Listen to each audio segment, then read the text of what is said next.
Alright, let's try to get a quick one in, then I gotta go shower and get ready for work.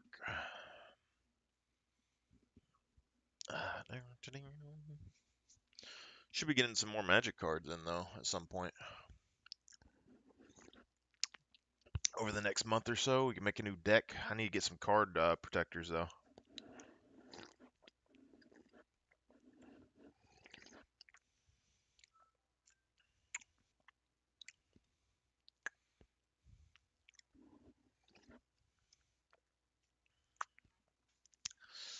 I ground up some coffee beans, put it in a French press with milk overnight. I haven't drank coffee in a while, but it's really weird because it's like two completely separate tastes on your tongue. Like the front part of your tongue is tasting just milk. It just tastes like milk. And then the back part of your tongue is tasting the coffee beans. And so it like it's together in one fluid, but it's separate on your tongue, and it's very strange.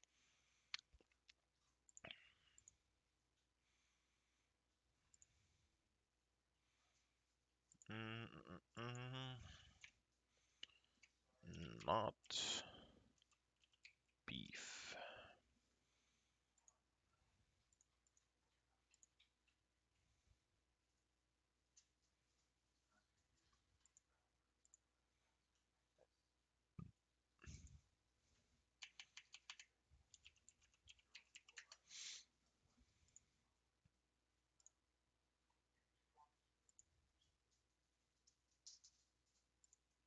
Grab some Nautilus. Go to the not beef section.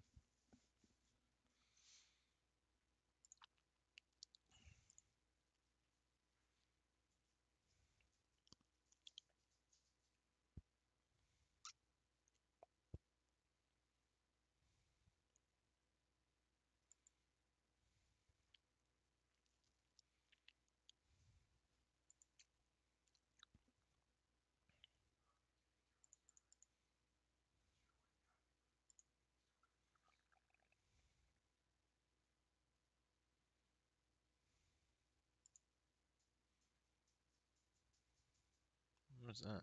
Conditioning? Oh, they're running conditioning on Nautilus. And revitalize for extra shieldage.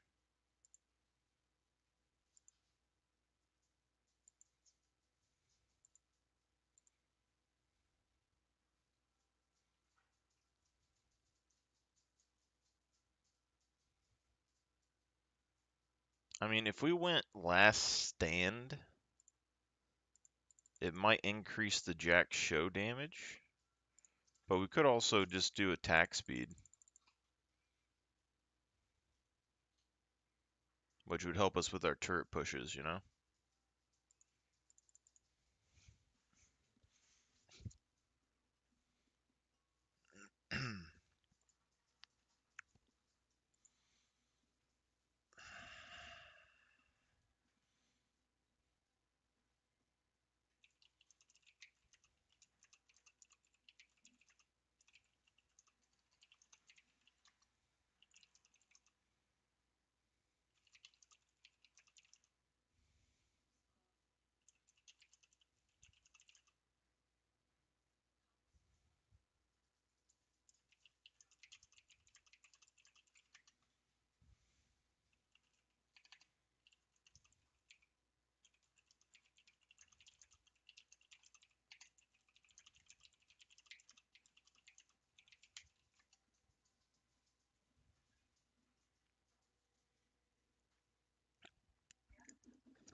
Scuttle crab.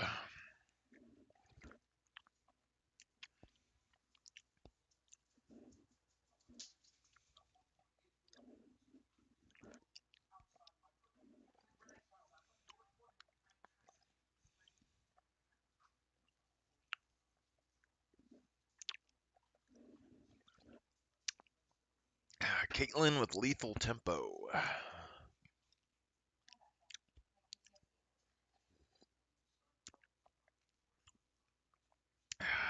brand with a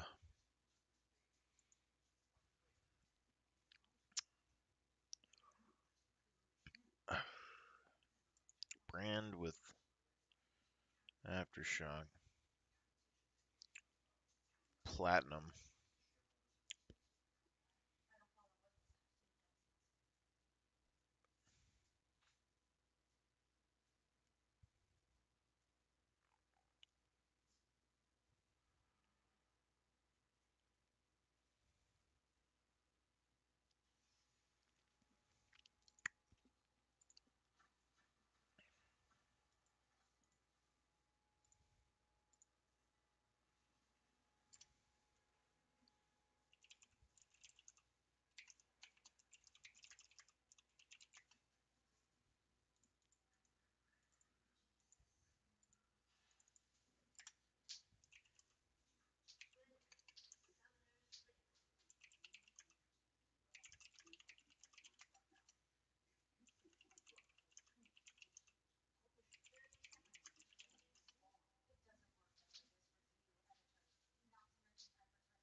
That brand has to have like someone doing his account for him.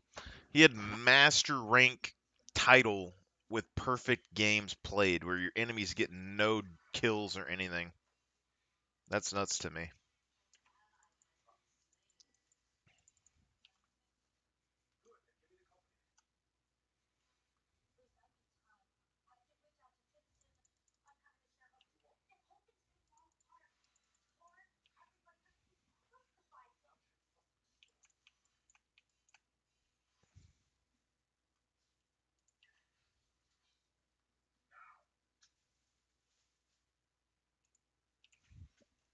Hey,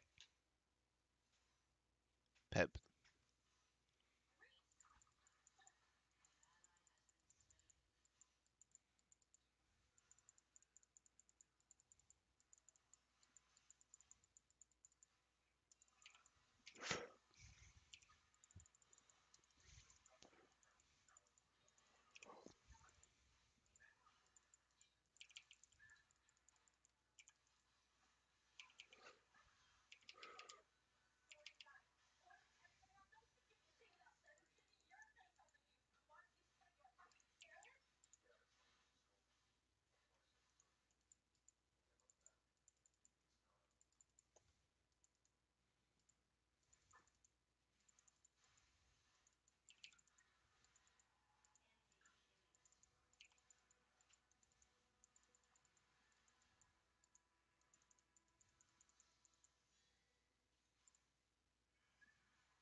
We need this, and we need, I guess, health.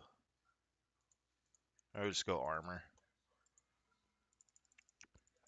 We don't get free boots this game, so that's something as well.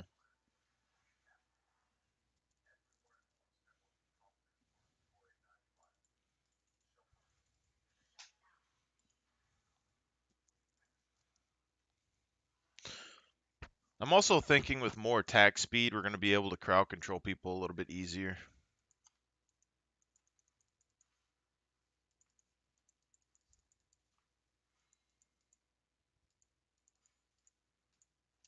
Definitely makes farming a little bit easier.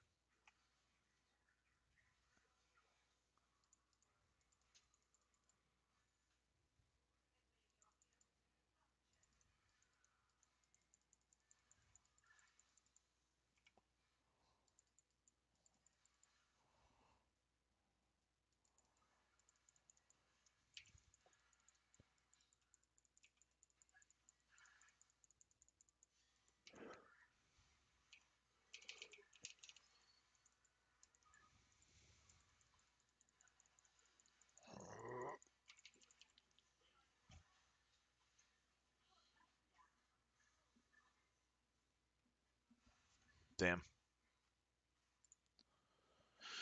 We need, what do we need here? Boots.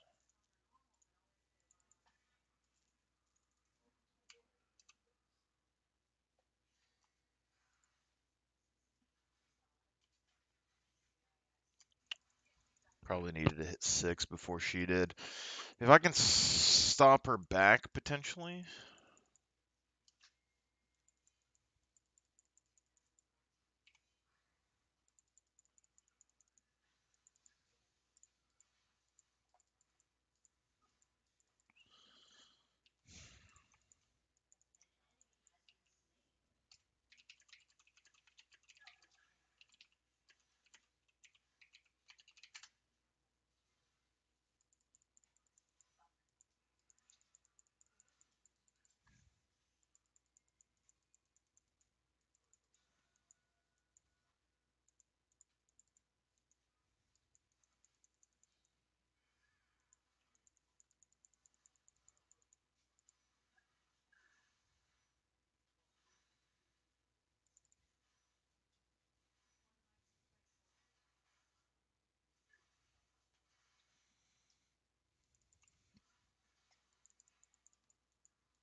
It figures though that like the one I get on for one game for the day and I end up getting like teamed up against some sort of I don't know what these are. I almost feel like they got boosted, but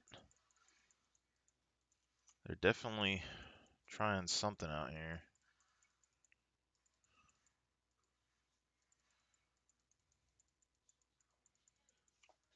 She's safe farming. I don't think she actually has similar items to Kate, even though she's behind in lane. And then Amumu's top.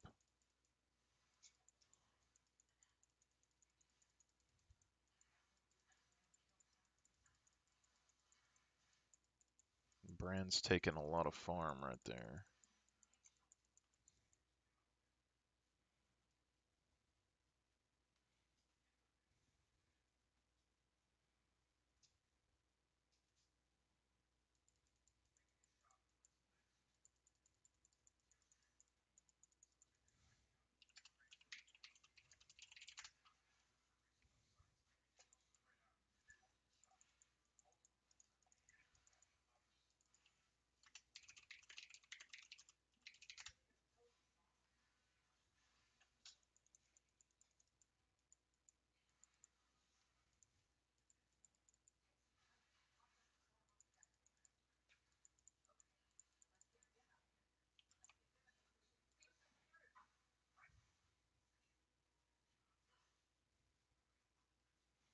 It's hard to know which one to grab because if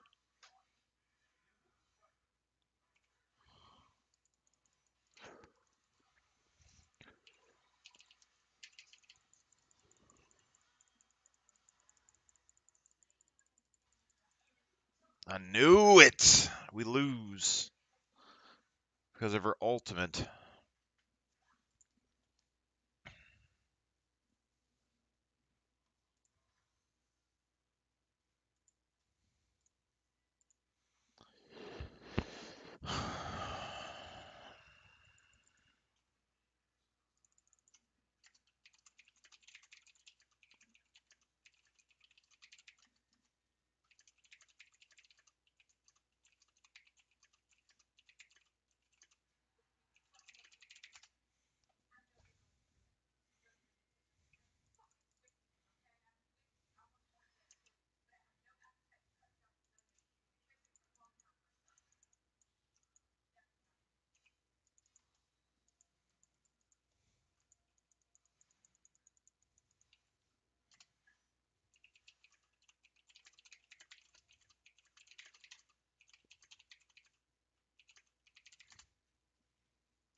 We're definitely going to need that item that reduces the overall damage that we take from magic.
Okay, so we definitely need 25% reduced magic damage, 10% increased movement speed, like quickly, and we need. Yeah, we're gonna go Mercs and get some more, and then we're going for this.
Shit.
Shit.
Fucking hell.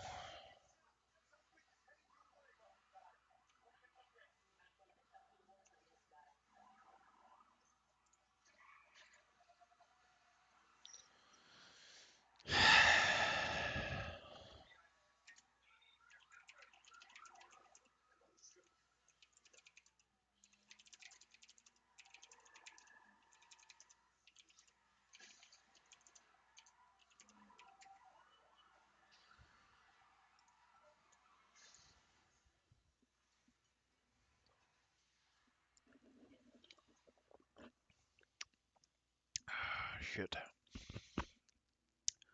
Well, as you can see, those were master tier bot laners. And, or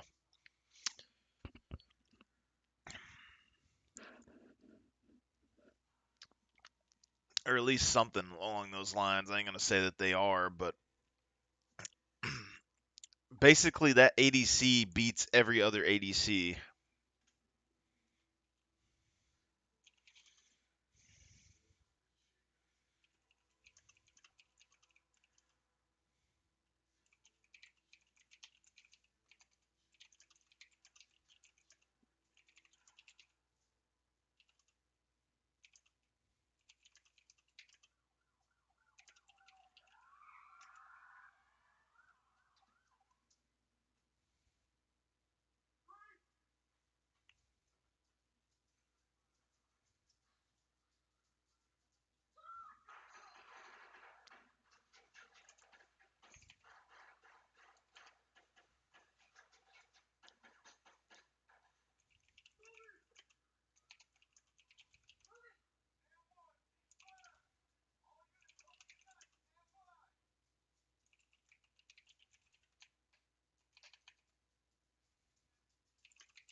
I'm going to see realistically right there.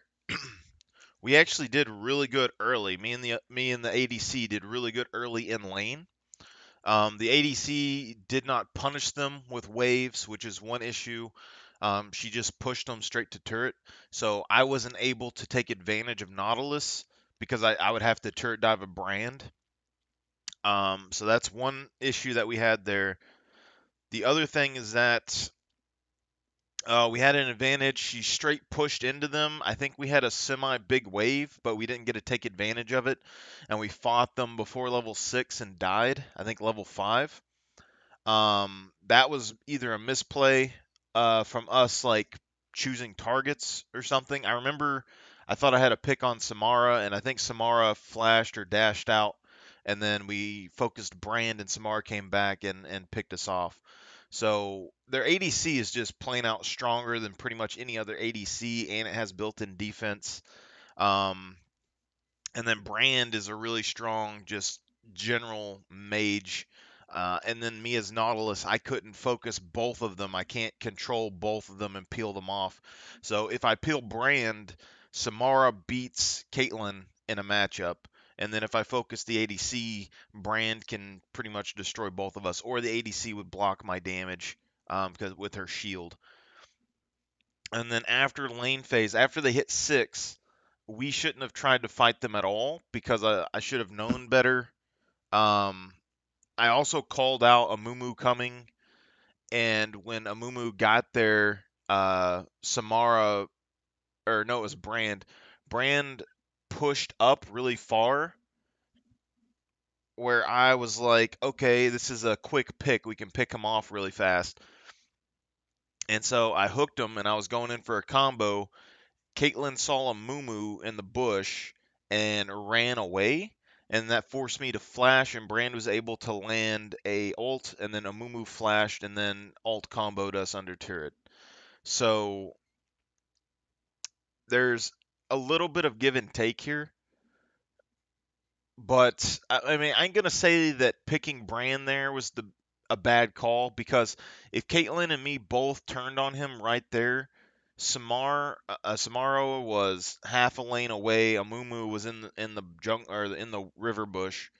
Um, we could potentially end him, and then if he only ults me there because there was no minions either, uh, he loses all that damage, and then I could have flashed out and been fine. But since she ran and I flashed away, I kind of screwed us both. So I probably should have just not really cared about taking the ult damage, and then just flashed out or tried to distract the Amumu or hook the Amumu afterwards. I don't know. Maybe I should just have killed myself and peeled there. But um, yeah, they did play the game a little bit better. So what we saw was basically Brand then started roaming. Samara started pushing the side lane by herself. I think we needed Vigar or Warwick to handle Samara at that point.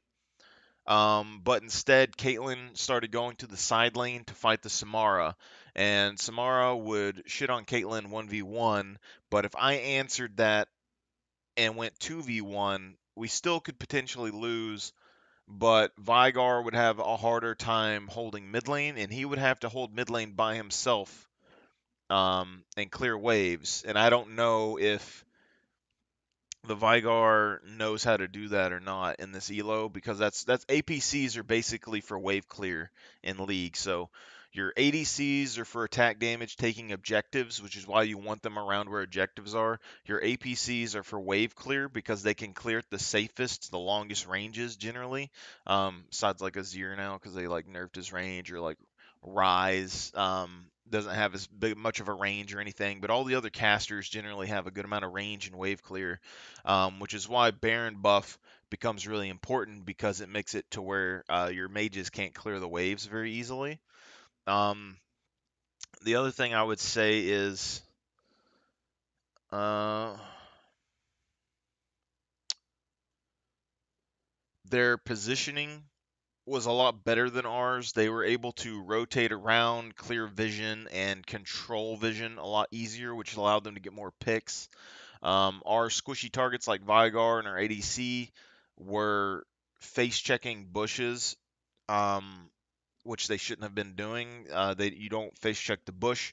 When you go into the higher elo, you either really safely ward a particular bush or something to keep yourself safe in lane, or you let your beefier guys like me or Warwick go in there and clear it out beforehand, or you can kind of like fake it, or you can go blue trinket or something like that. Um, yeah, Samara's positioning, she was actually really greedy with her positioning. Like, she could have got picked off. So when she took my pink ward, I rotated around there and didn't see her. And then I pinked that bush and I sat there for a second. Caitlyn rotated back to mid, and then Samara showed up on the map, and we should have collapsed on her. But if it was just me and Caitlyn, I don't even know if we would have been able to kill her by ourselves. So, I mean, it would have been very close. So I'm not 100% sure on that. I guess potentially,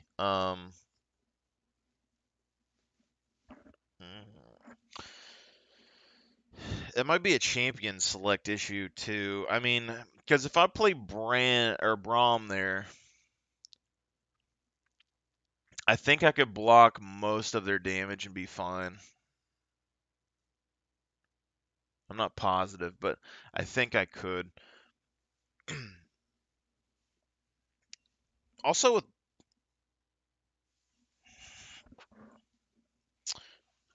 with Braum, I don't know if my health items would be the best build for that or not, because like Nautilus, we've slowly transitioned to Aftershock, and we've slowly transitioned to these defensive tank items, and I think he's more powerful than he was at this point. Braum, I don't know if he could actually manage to build those defense items and make use of it. Um, I mean, we can try it again, but so like before with Braum, we were doing, well, we're just doing health items now, and it's working okay. If we did the Nautilus type build with him, you're basically just going tank, and I'm not sure how that's going to work out. Like I think he could still make use of the shield proc, um, from that mana item, but I just don't think Braum is going to be able to stack that mana item very well. And then if we do health, I mean, basically Braum's shield is giving him like 100 MR worth of stats, and then the other item is giving him all that bonus health early, which gives him extra damage with his Q, and he's getting extra healing, and he's giving his allies extra healing. Jack Show would just give him a little bit of extra health, or a little bit extra defense, potentially. It'd be 50% of 50%. But if anyone's going to be able to stack Jack Show easily, it's going to be Braum. I mean, because he has the shield. I don't think it heals him very much, though. We could try it, though. I think we have tried it, though, in the past. I don't think it worked very well. Someone outside, pup?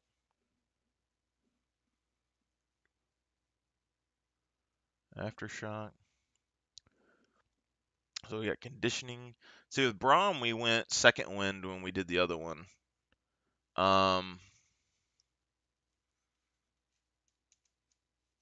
We got revitalize, which gives heal and shield power. So let me go.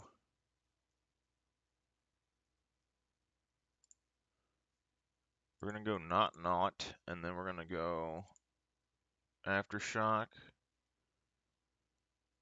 demolish, conditioning. I think we keep overgrowth. And I want to go back and look what we did on Braum. So Braum, we did boots and approach velocity. Okay, so we go not Nautilus. Yeah, because he's a little different. Because he needs the mobility, so we can go boots and approach velocity like the other one. Double armor, attack speed maybe. Or we do this. That's the other thing is that like this like 8 ability haste with Braum we could do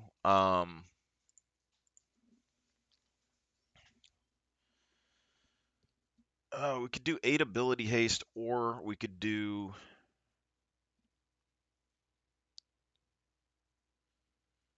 like if we went sorcery,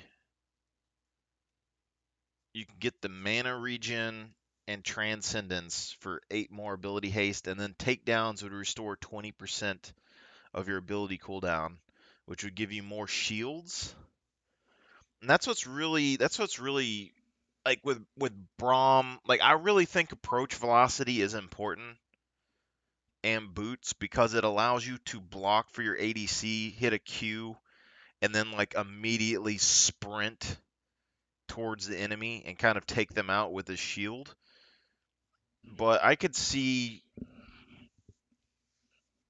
10 ability haste and that 20% cooldown being really good, especially with the HP build that we were doing, because that's going to give us, essentially it would give us we're getting 20 from the ability, 20 from the item itself, and then we're getting another 20 for 9 seconds after we use her ultimate, and then we would have 8 from the ruins, and we would have 10 from the ruin, or the ruins as well. So that's already almost 40 ability haste just with one item, which seems like it would be really good on Braum. Plus, it would help his mana issues. Like I wouldn't have to build a mana item on him, so I could go more into my armor and defense stats, which could potentially be really good. Like it could potentially be really, really good. But like, see, like Nautilus, he doesn't have any real bonuses from using the defensive stats like Braum does. Like Braum, my W's.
Okay, so now we're gonna go for the Jack Show on this one instead. So this is 100 more than the other one, which kind of sucks. Actually, I'm perfectly fine with going this. I mean, the Jack Show is gonna give me more defense stats. Eh. I mean, actually, I don't know. Let's just do this.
Just gonna be risky.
I don't know if he's on drag.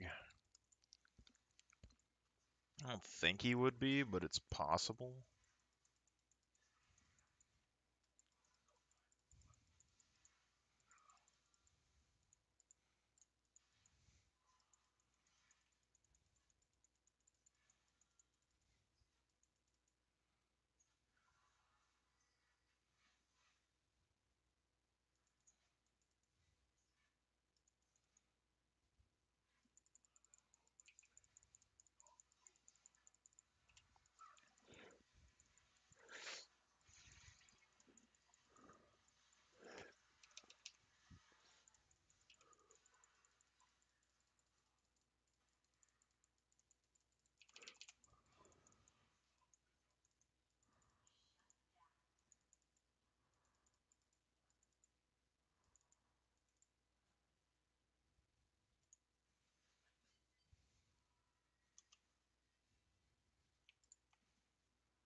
ADC's always pushing up, huh?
Ash is up 2 levels.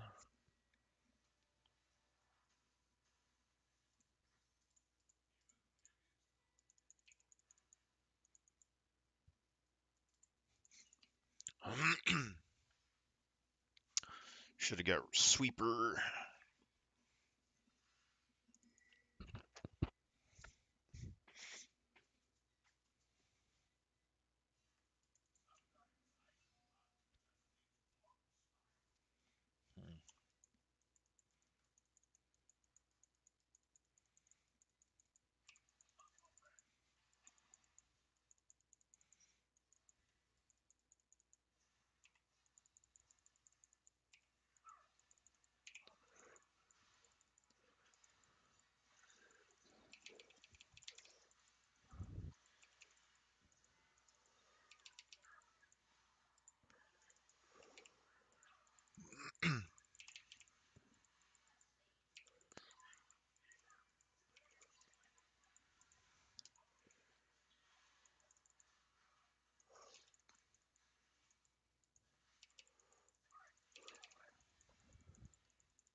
Good play, good play, good play. So we got AD, AP, AP, AP.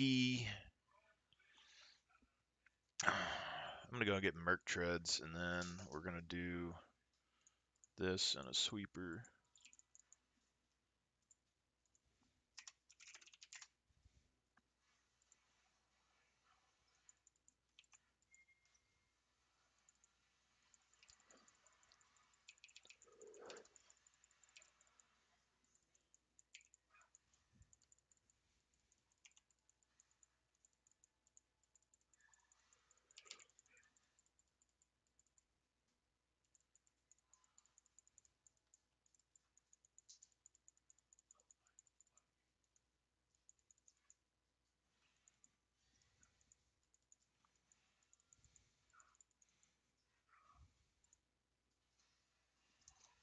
Shit.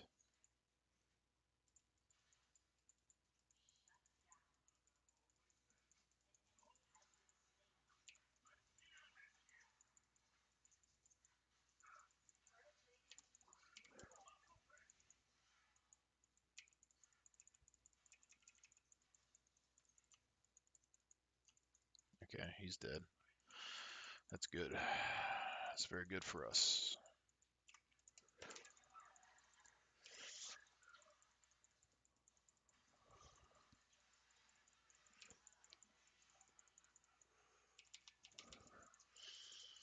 Oh, I don't know. There's nothing.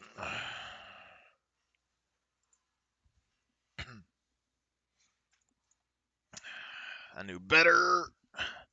As soon as I thought like Thresh was gone, and then yeah,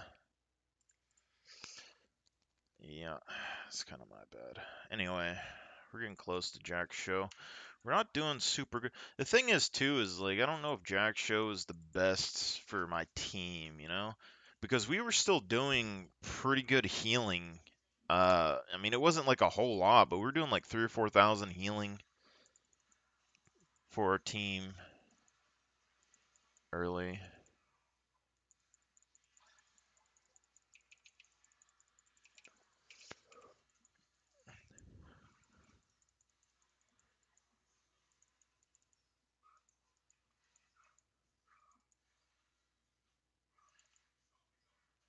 Who's he waiting on? Timo's top. She's by herself.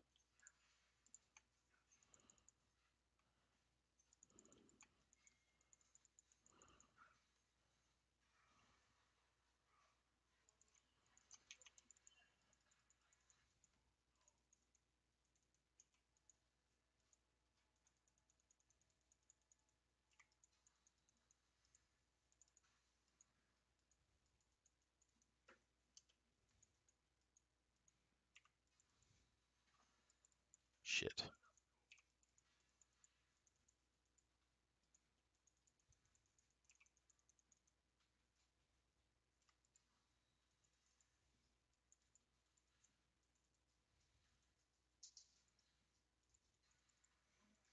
Why is Ash by herself?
Shit. Is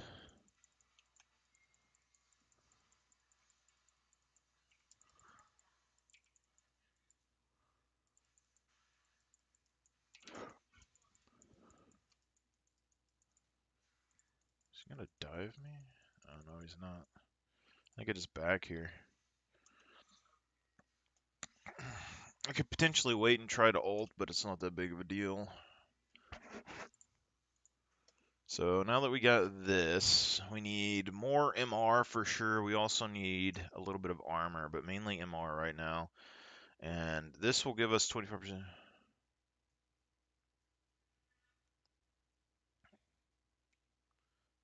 Okay. I think we just do this. I'm gonna go as tanky as possible.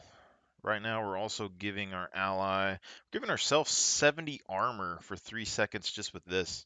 You know, that's why I really wonder. 20%, 20% early is pretty damn good. You know, I don't think I can hold this.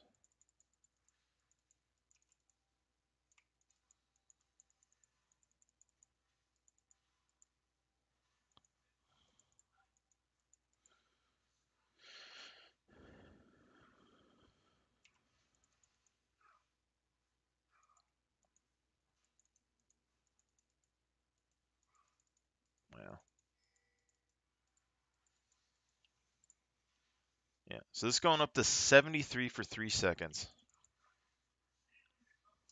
It's pretty good.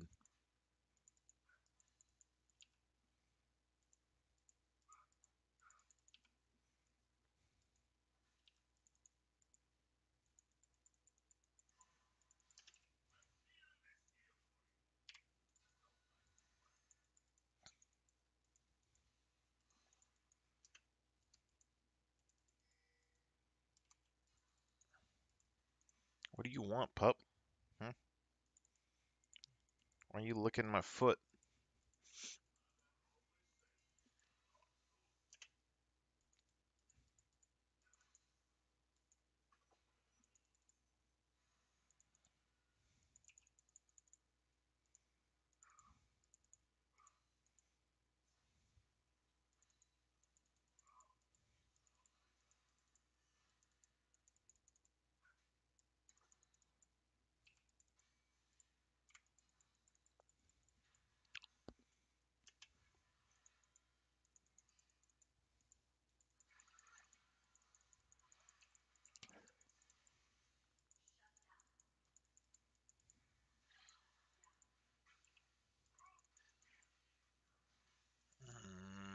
We get a bot lane or not? That's the question. If anything comes this direction, it's going to be right here on the side.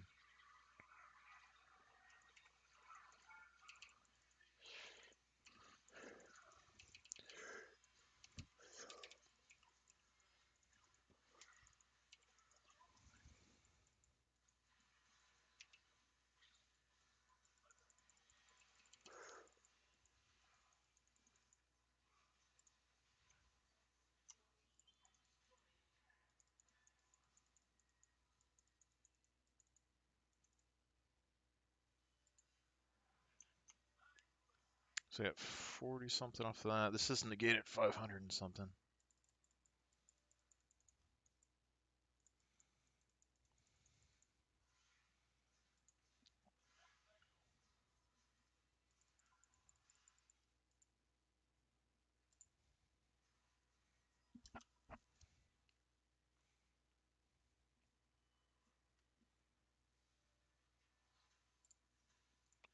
Alright, get this going. I mean, and I could still do, because before what we had divine intervention or divine intervention, whatever that thing is that gives 800 HP, and no, it's 400, and then it gave us.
'Cause I don't feel completely like defenseless right now. That's the thing. This goes up to 55%. This is at 600 and something. We've gotten 100 and something health from all the. Oh, crap. Absolute crap. Maybe we can bait him.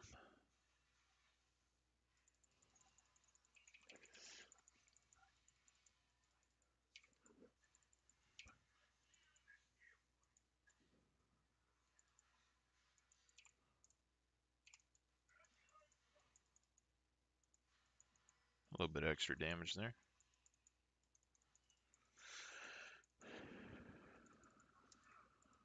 I don't have any awards here.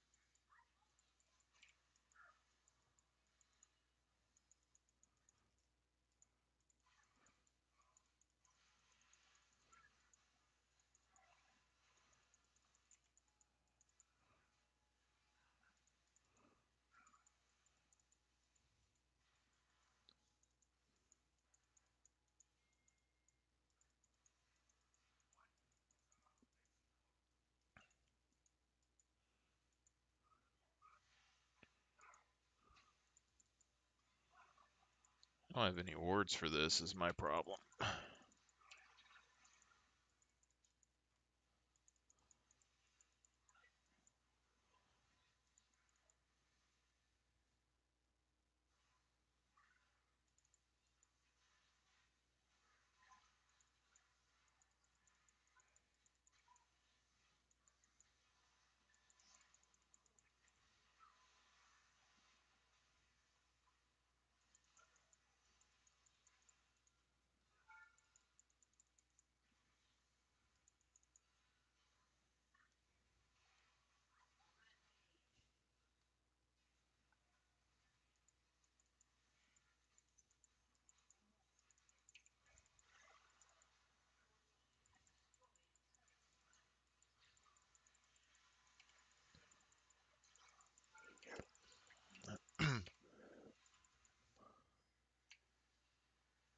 I didn't feel bad. I mean, we got 504. That's like the most that we've seen from Jack's show. So we didn't heal our allies as much, but I don't know if it's better because I mean, it's giving me personally more defense, but it's not giving my allies more defense. You know, it's giving me more healing than sustain after 8 seconds, but it's not giving me more W's, it's not giving me more E's. That 20 additional ability haste seems like it would be really good, you know?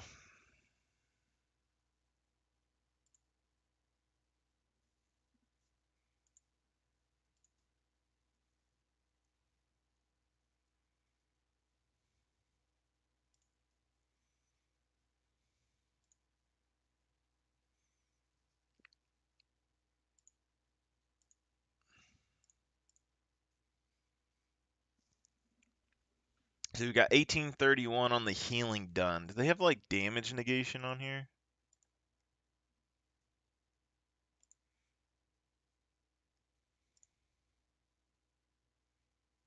Self-mitigated damage.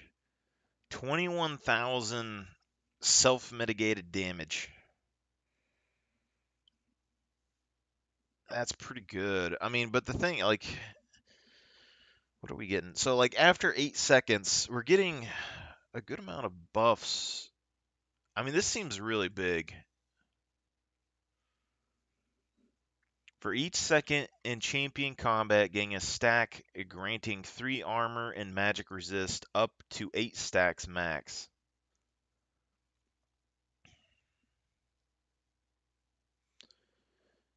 At max stacks, become empowered, instantly draining enemies around you for 3% of your max health as magic damage and heal you for the same amount, reduced to 1% against minions and monsters. Your resists are increased by 15% till the end of combat. So, I mean, this is... So each second in combat, up to 8 stacks. So we're getting 24 additional armor and magic resist with this item compared to the other one. The other one's giving us more health. This one's giving us more defense stats. And the other one's giving us more ability haste, but only after we ult and only for 9 seconds. But the other one also heals our allies. So on one hand, Jack Show would be really good, I think, for like it maybe if the enemy team doesn't have a lot of skill shots. So like this team down here, they have Teemo, Thresh, Callista, Silas. I mean, I don't know, because like you would think Kassadin, Teemo, Callista, Thresh, they all have ranged kind of skill shots. So maybe having more, like, what I'm thinking is if they have ranged skill shots, having more shields up would be better. But we're talking about a 9-second duration when I ult, and then it heals people for like a fractional amount. You know, like it doesn't heal them for that much. Like I think Redemption heals for more.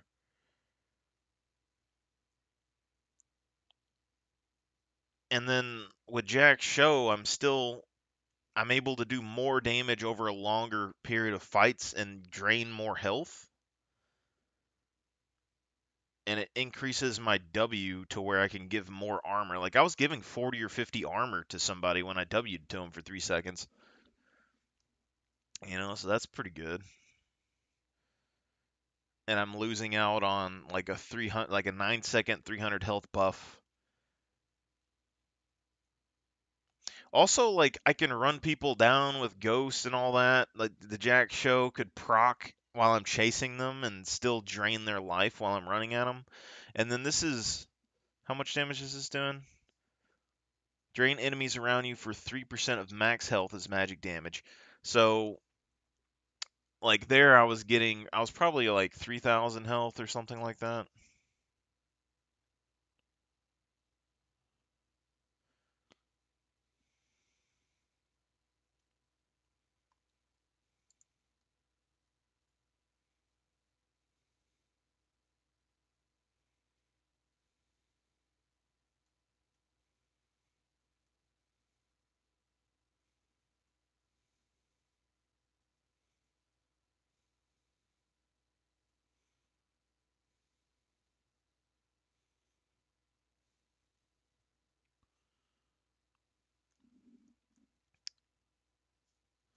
I don't know on that one. But if I had 3,000 health, let's say, and I'm draining enemies for 3% of my max health, and I have 3,000, that's going to give me what?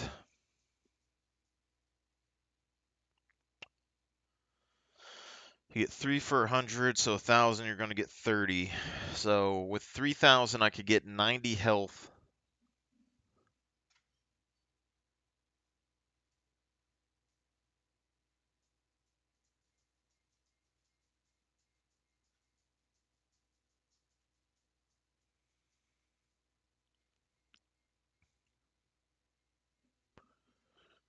$90 health for one person, I'm guessing per second at that point, which that's pretty good. You know, and out of all of the tanks that I've tried to use so far, Braum is tanky enough to actually survive 8 seconds in combat. So you're going to get 90 health per second per enemy. So let's say you have 5. I don't know if there's a limit to how many actually get drained by this either, but say there's 5 enemies, then that's potentially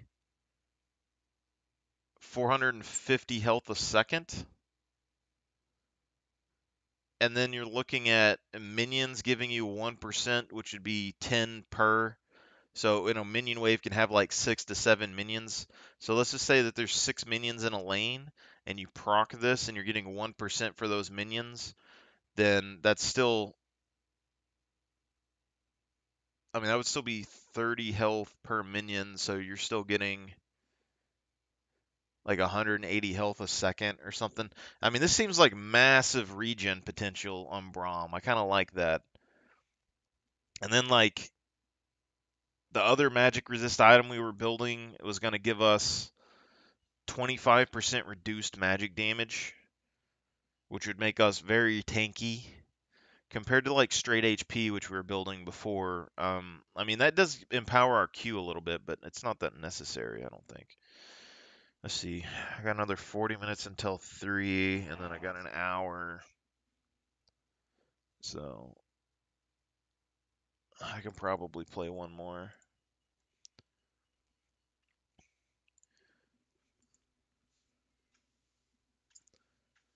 See, but this was what bothers me though, is like, so Braum doesn't really have that much scaling besides defense stats anyway. He's able to actually use Jack Pup. That's hot. It's a fireplace. I'm just warning you. Um, so like Braum, he has his shield and his W to kind of protect him. Nautilus only has his W. Nautilus scales with HP and AP, and with him we were basically using Divine Sunderer, which was giving us more HP every time that we hit somebody over 3 seconds, which I think is good. And then the shield item would give you another, so much shield every 3 seconds, which would proc Shield Bash, which would give him even more defense, and then more health would empower if we got um, Demonic Embrace, it would give him more because Demonic Embrace gives you 2%. So like for every 100 health, we're gonna get 2 more AP, which isn't very good. But it's just the stacking health buffs that go on his W, and his W is like the only thing that he has that can kind of negate what people are doing, you know?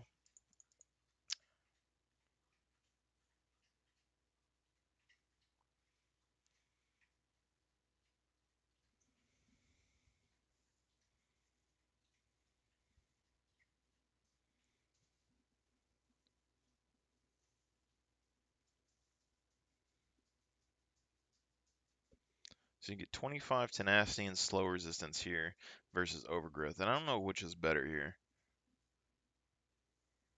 But you're getting 3.5 additional max health, so that's something.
I don't really understand why more Brahms don't use Ghost, though. I feel like it is very, very strong on him.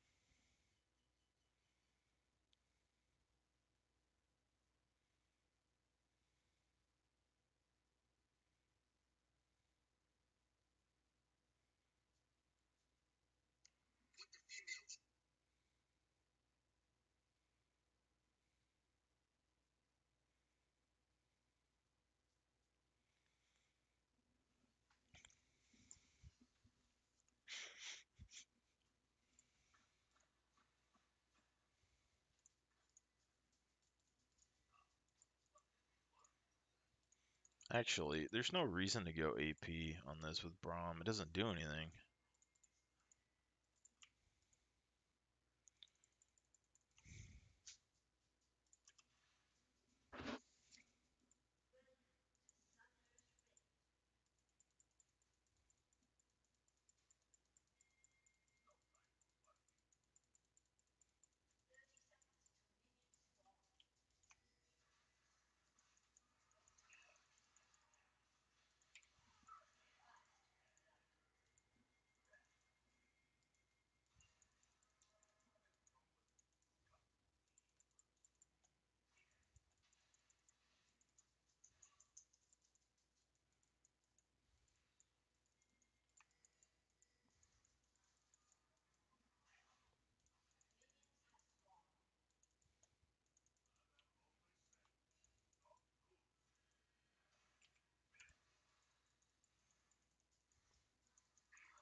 I hate the world. Alright.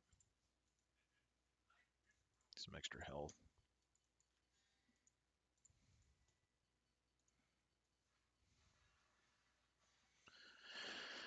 Oh, gotta love invades all the time. 24/7 invades. Rick and Morty.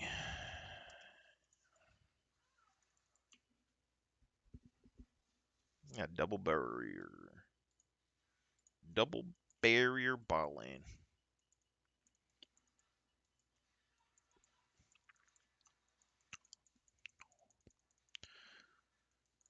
My internal clock like just doesn't really want me to like. So right now I have like 2 hours before I go to work, right? And then I'm like in my head I was looking at it and I was like 45 minutes for a game potentially. It doesn't seem like I have enough time. But really I do. It's just it's gonna be very annoying. Like,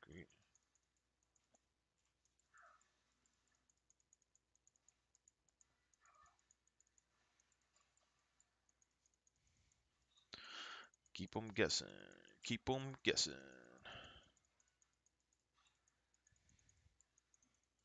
I could have flashed that.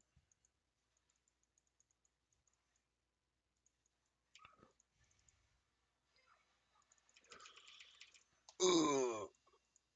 Ooh. Ooh. Ooh.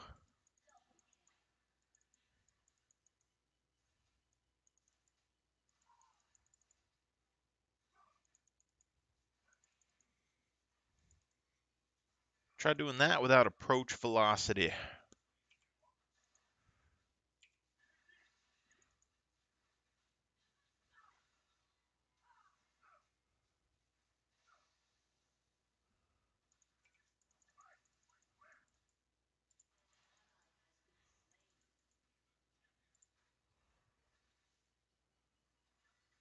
Look at that damage. Look at that minion damage. Ooh. So we're definitely going to need some of this MR action. Potentially we could go like double null magic mantle early. And then at that point, when we get our free boots at, 5 minutes from now, we could instantly go into MR boots. And it would also give us more magic resistance early for both of these guys and give our ADC more magic resistance off of the W. So there is that.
So I guess we'll just get 2 of these.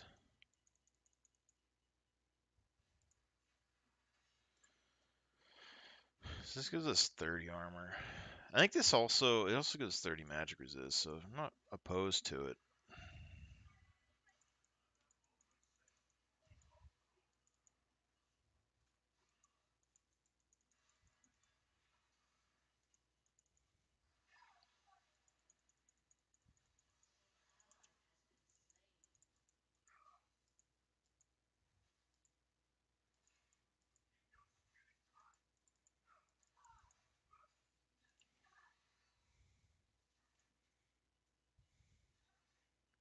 Oh yeah, he's down a lot of levels.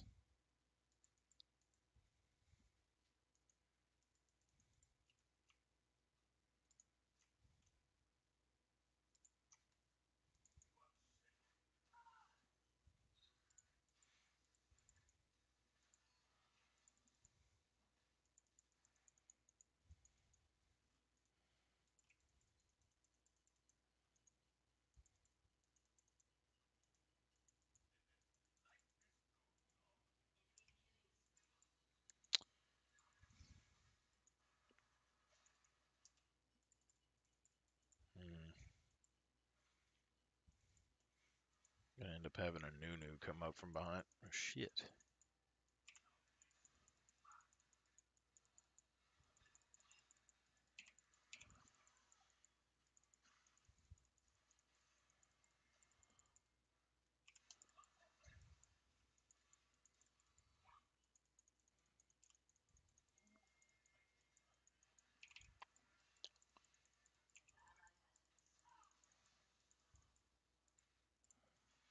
Where is the Nunu?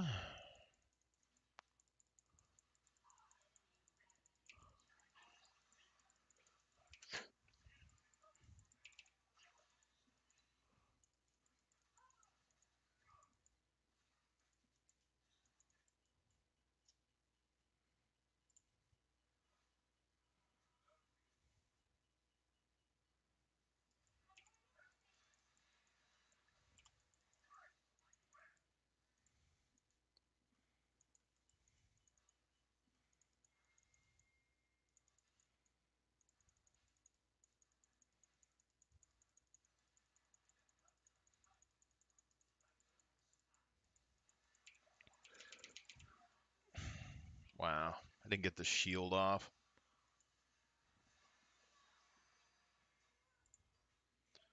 Didn't get the shield off.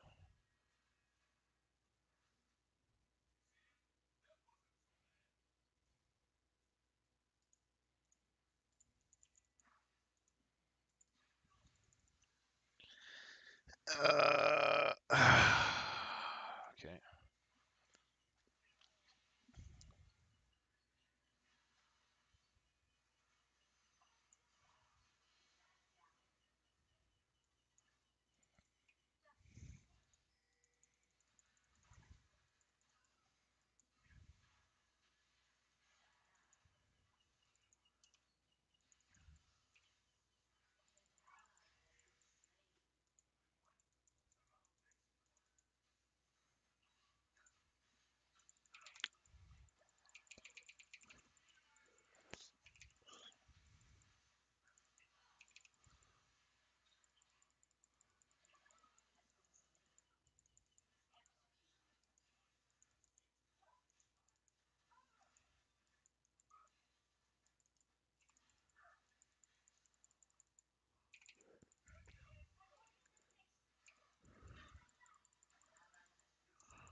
Wow.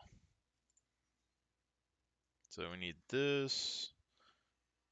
It's also good because this gives us tenacity as well.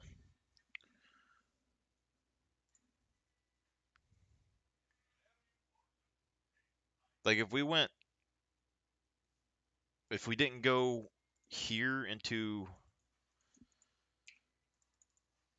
approach velocity,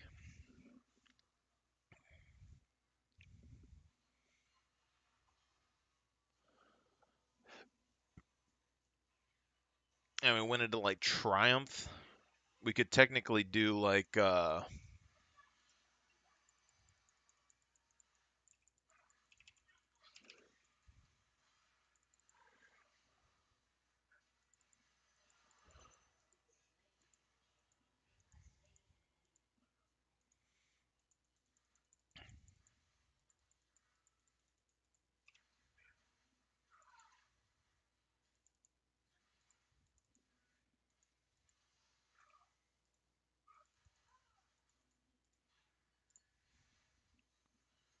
where's the new at?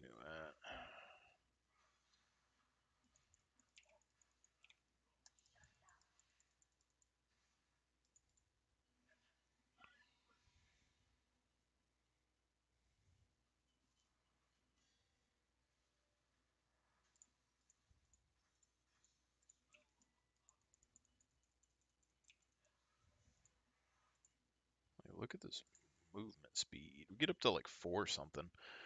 But yeah, if I didn't go Triumph here, I could get like what is it? 25% from green Triumph. I could get like another 25 or 30% from something else, and I could get more from the boots.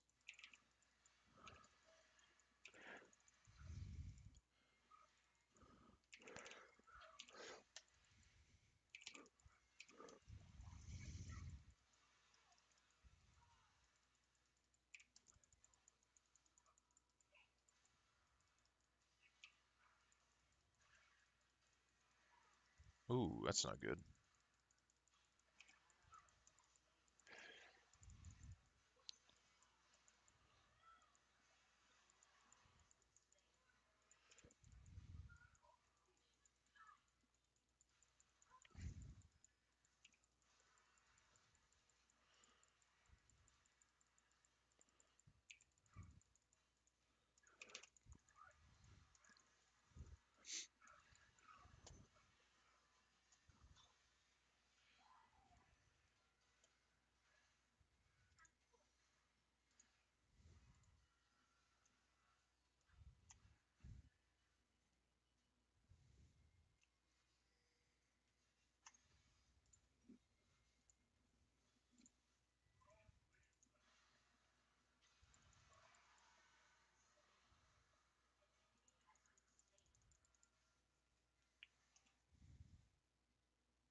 I probably could have ran there.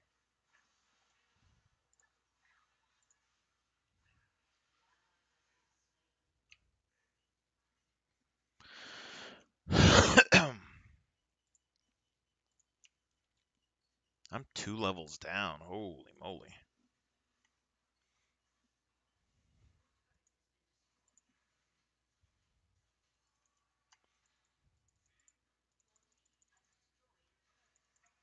Shoot fire. Wow. Didn't dodge.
Probably didn't have to run around the whole thing. I probably could have ran like into the bush and then back out without him hitting me, and then like darted to the river.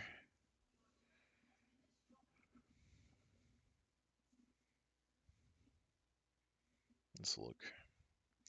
I wish they had a character that was like a mix between Braum and Garen. Like they have a dude who has attack and defense stances in this game. I just want something like, cause like you could take Braum's shield ability, like take like 50% reduced damage, even if it's just like a forward direction.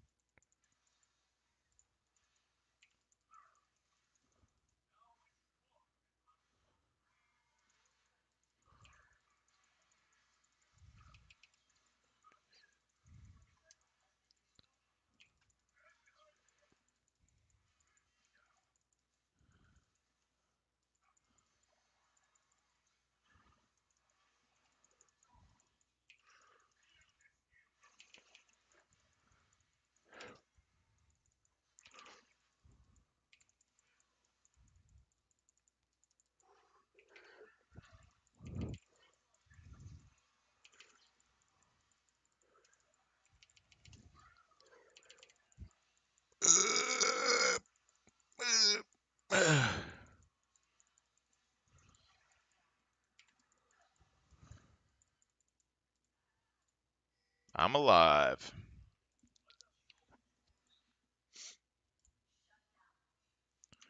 So what? They got 80 AP, AP, AP, AP, AP. So there's a lot of AP here. So we want to take 25% less of that for sure.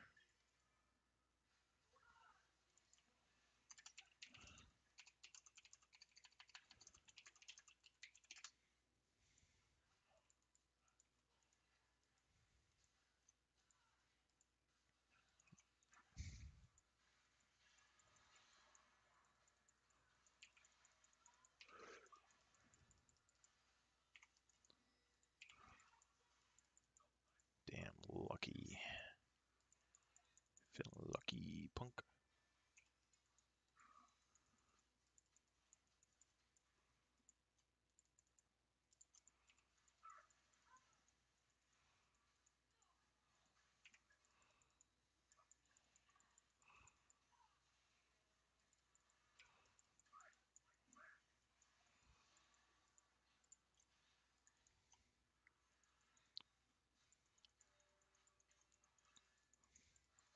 This is risky.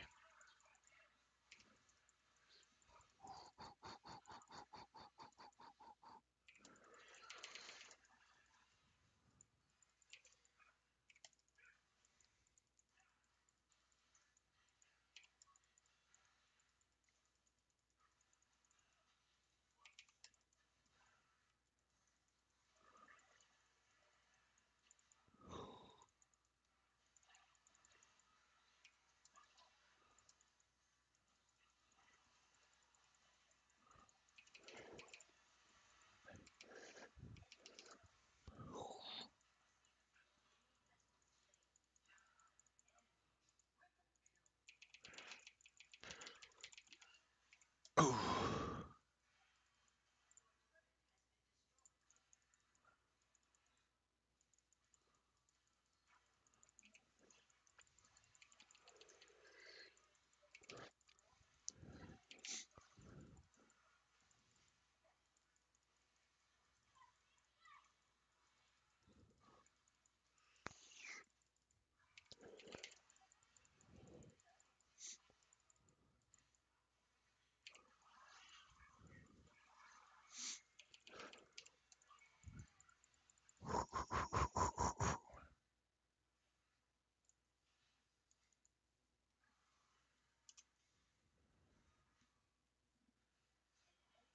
I feel like I've negated a lot of damage, but I'm not sure.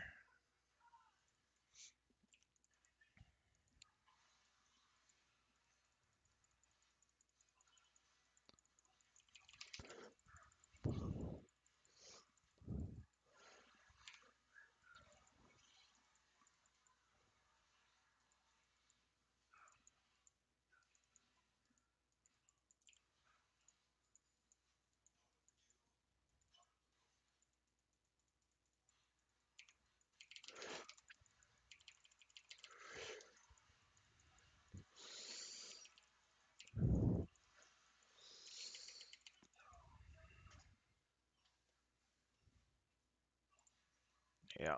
As soon as we saw the slow, I should have known. So, I mean, 357 damage so far. He's gotten 400 and something from his, but like, look at that. But like, the question is, like, is this worth it though? Like, it's 357 damage. It's giving me some health. But the other one, I know in one game in team fights, I can get 3,000, 4,000 health out of the other item. You know?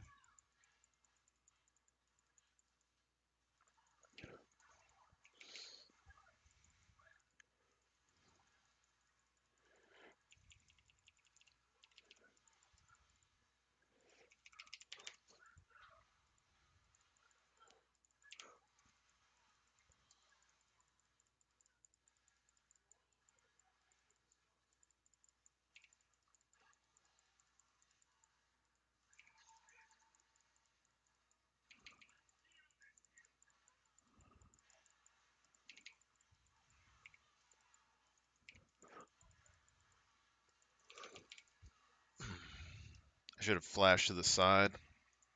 Instead of flashing forward, I flash over here and I would have lived. For sure. And I probably shouldn't have been out there that long. I should have just went back to base.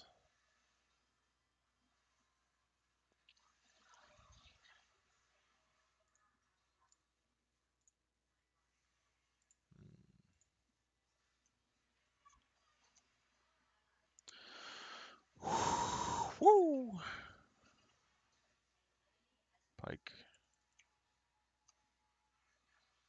I'll try to fight the things, but I don't know if I can.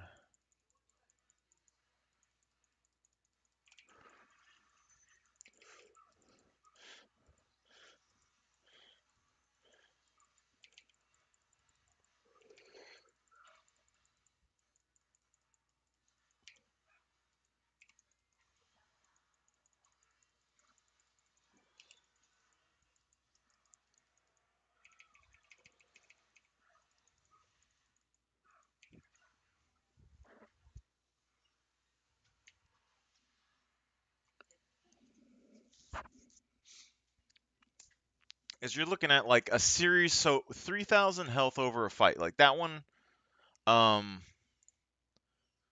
let me look at it real quick. So let's go here. Graphs. I want healing. So we healed herself for 1307. And then where's damage negation? Self-mitigated damage. 37,000. So like we self-mitigated a lot of damage there, but we need to look at these numbers. I mean, we got an hour until 4. I don't want to risk another one, I don't think, but we need to compare the healing to the self-mitigated. I never looked at the self-mitigated numbers with the other items, the problem, but I know healing-wise we could get in like 3 to 4,000 in a fight, which you're seeing like, and that's I think team healing or self-healing, I don't remember, but self-healing would be 3 times as much, and then team healing would be higher, and we get more shieldage. So it's a little split. The item is like $100 more or something. Early game, like for quick trades, it seems just to be better because you're getting the same amount of health, the same amount of defense stats. And then when you ult, you're getting another like 350 health. And then when you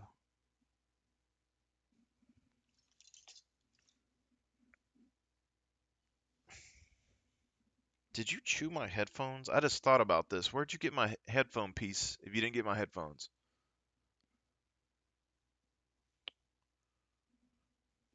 I don't remember what I did with my headphones. I think my pup might have chewed them. I don't know where they would be. Anyway, you're getting 350 extra health when you ultimate for transcending, and then you're healing everybody. And I know for me, I've gotten 300 something health off of that in one use, even though it has like a 60-second recharge. So 300 health over 5 teammates is like 1,500. And 300 health isn't terrible. And also, it's basically like a locket, but it's not. The only issue I have with that item is if you ult to engage or you ult to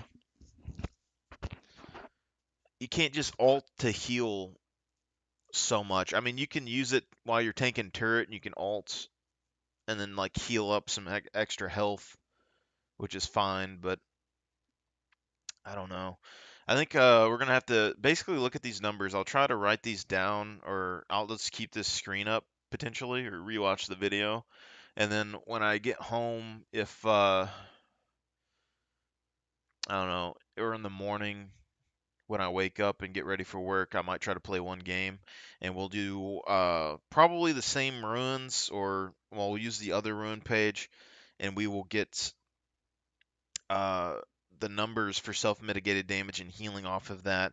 If the self-mitigated damage is decent, we could see, but like we can see this match had a lot of casters. My self-mitigated damage was like 10,000 higher than the other one, right? Whereas like Nudu has self-mitigated damage as well. So it has to be, I guess, calculating defensive stats. And since we had a lot more trades in this match compared to the other ones. Maybe that's why it went up so high because I was dodging more skill shots and in the fight a bit longer. But it's really the trade-off between like extra combat stats and immediate health gain because if I'm dodging and weaving and not dying in 8 seconds, that extra, 30 armor and magic resistance is a big deal. And then I think 12% of that is going towards my ADC. So just with that Jack Show item by itself, you're looking at I think 30 armor and magic resistance. Then you're getting another 24 on top of that. So you're looking at 50 something.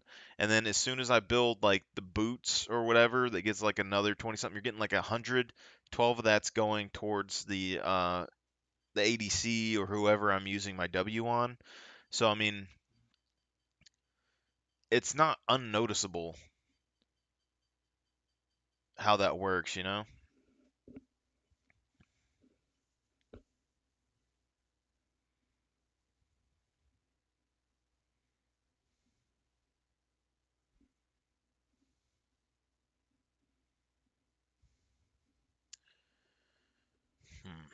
Because 12, like you got to think like your ruins or whatever are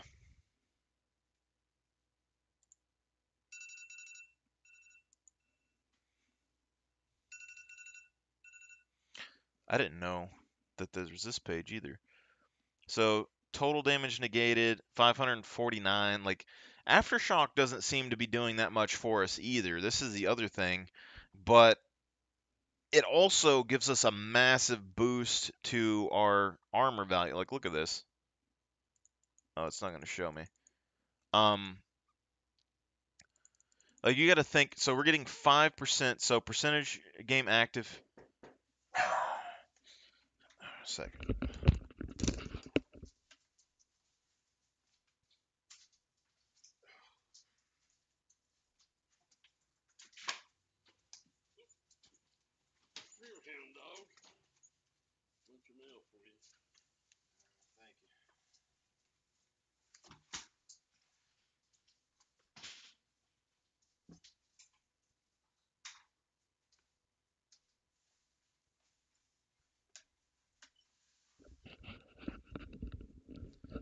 So percentage of the game active 51%, total bonus armor 14, total bonus magic resistance 14. So let's say that this activates at I think it activates at 12 minutes or 15 minutes, I don't really know. But let's say you got Jack Show, Aftershock and this and potentially maybe boots. Then Jack Show is already going to give you 50 something resistances. Um, conditioning is giving you 14 so far with what we had built. So what would it be? It'd be 54. We're at 68 right there. And then we still have the boots, which was giving us another 20 something in that particular field. They were all MR at that point. So we're at 68. Now we're at 94 or something like that. And then we had this, which is another 50. So we're already in the hundreds. And then Aftershock, I believe, gives you a percentage. I think like 12% or something, or maybe I'm getting that wrong, or 30% of your total. So like when Aftershocks procs, I get that period of time. It boosts my defenses, but it also gives me that period of time to um, block or give that armor to another person if when it procs, you know? So let's just go ahead and look at the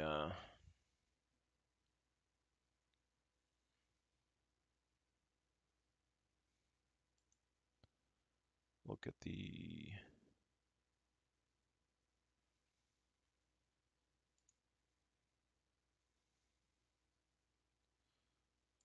okay.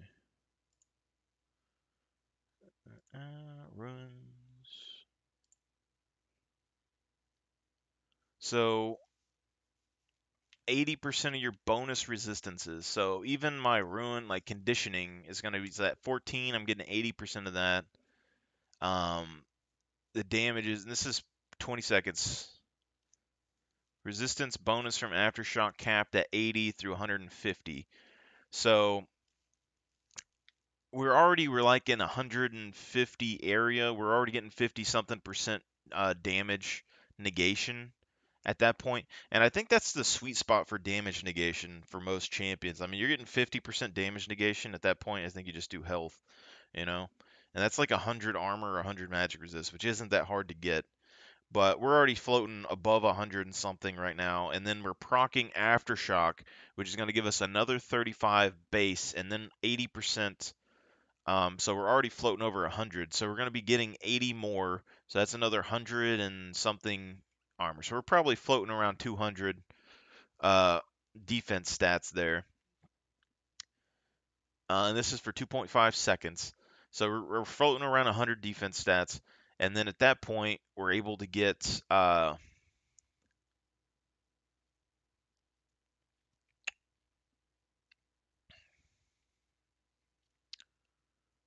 would we get? Floating at 100 defense. Floating at 200 defense stats. And say 12% of that would be another 24 that you could give to your ADC. Yeah. So when Aftershocks procs, you can give like another 12 to your ADC. You're going to be giving an additional 24. So you're probably already giving them like 50 to 60 resistance, which is basically like one item's worth of armor or magic resist for 3 seconds. I don't know how substantial that is, but it seems like it would be pretty good.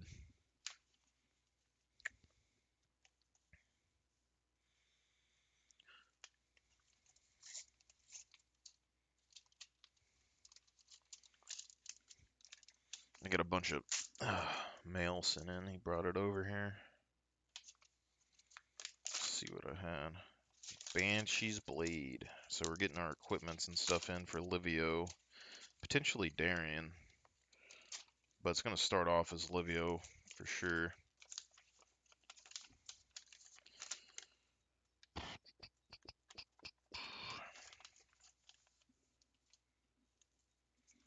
Banshee's Blade. Equipped creature gets 1/1 for each charge counter on Banshee's Blade. Whenever a creature deals combat damage, put a charge counter on this card. So, as you can see, we're getting some powerful equipments. I've been wanting to build a deck like this for a while that basically uses tokens and equipments. Everyone does Voltron, but I feel like equipments don't need to just be in a Voltron deck, you know? And these equipments weren't really that expensive. Like Banshee's Blade and stuff is only like, I don't know, 10 cents or something compared to a lot of other cards that you can get that are like really powerful. Like this Mace of the Valiant, cool looking card. I really like it, you know. But equip creature gets 1/1 for each charge counter of mage on Mace of the Valiant and has vigilance. Whenever a creature enters the battlefield under your control, put a charge counter on Mace of the Valiant. So in Livio, this is going to be okay. In Darien, this would be absurd. Like you, Mace of the Valiant on Darien, and then somebody hits you, and then basically Mace of the Valiant's going to get like however much damage that is on it forever. Like that's pretty good, you know. And this is why I think uh, I need to transition to equipments and stuff. On one hand, it's also because I could use the equipments for card draw, but the other hand is that I think in mono white specifically, no matter what commander you actually use, if you have like a base level of equipments and then you just have some token generation cards, you're fine. Like you just do any you can do almost any commander for white like Voltron and then, and then just put whatever else that you want in the deck with it. So what would it be?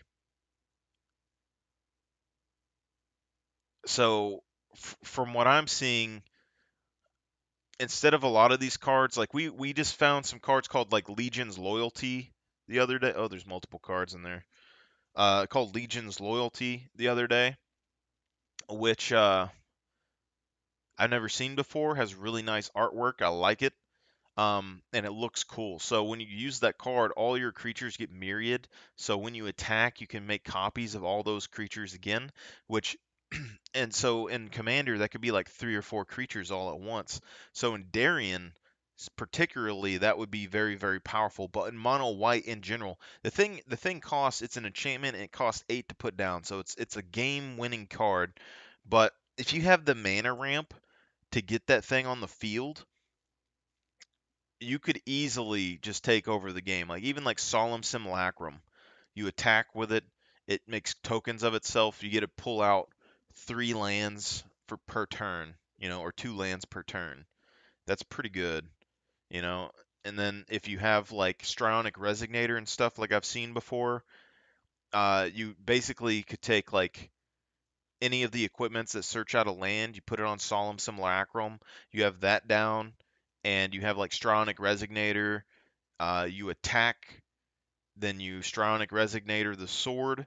This, I mean, you could even Strionic Resignator the creature because when they come in, they would come in again, and you could Strionic Resignator the creature as it enters and pull out an additional land for 2 mana. I mean, that's really, really strong. I think Strionic Resignator and the other one for sure, like in any white deck, is just really good. But Mace of the Valiant, a really strong equipment. My thing is that I don't know if I want to base my card draw around equipments, even though I'm putting a bunch of equipments in the deck. Like Pure Steel Paladin is probably going to go in the deck no matter what anyway, just because one, he's a knight, so he's going to be kind of connected with Livio in that sense. But he's also card draw if we use card draw when we play an equipment. But you can't use him effectively when if you cheat the equipments out on the battlefield. And the other thing is that, oh, we got 2 Maces of the Valiant. All right, that's good. The other thing is that when this happens, you get he has a second ability, so basically whenever an equipment's on the field, they have equip cost. So like Mace of the Valiant has equip cost of 3. Um, Pure Soul Paladin makes those equip cost 0. So he's kind of a double dose of one, he's kind of like saving you mana, and on the other hand, he's like drawing you cards extra, and he's a body, so I think that's pretty decent. And then here is Sword of Hearth and Home. So I don't think I had one of these before. I might have and took it out of a deck, but this gives your creatures protection from green and white. Whenever equipped creature deals combat damage to a player, exile up to one target creature you own, and then return. And then search your library for a basic land card. Put both cards onto the battlefield under your control, and then shuffle. So this is basically Sword of the Amethyst and stuff, but it also has a blink effect and things on it.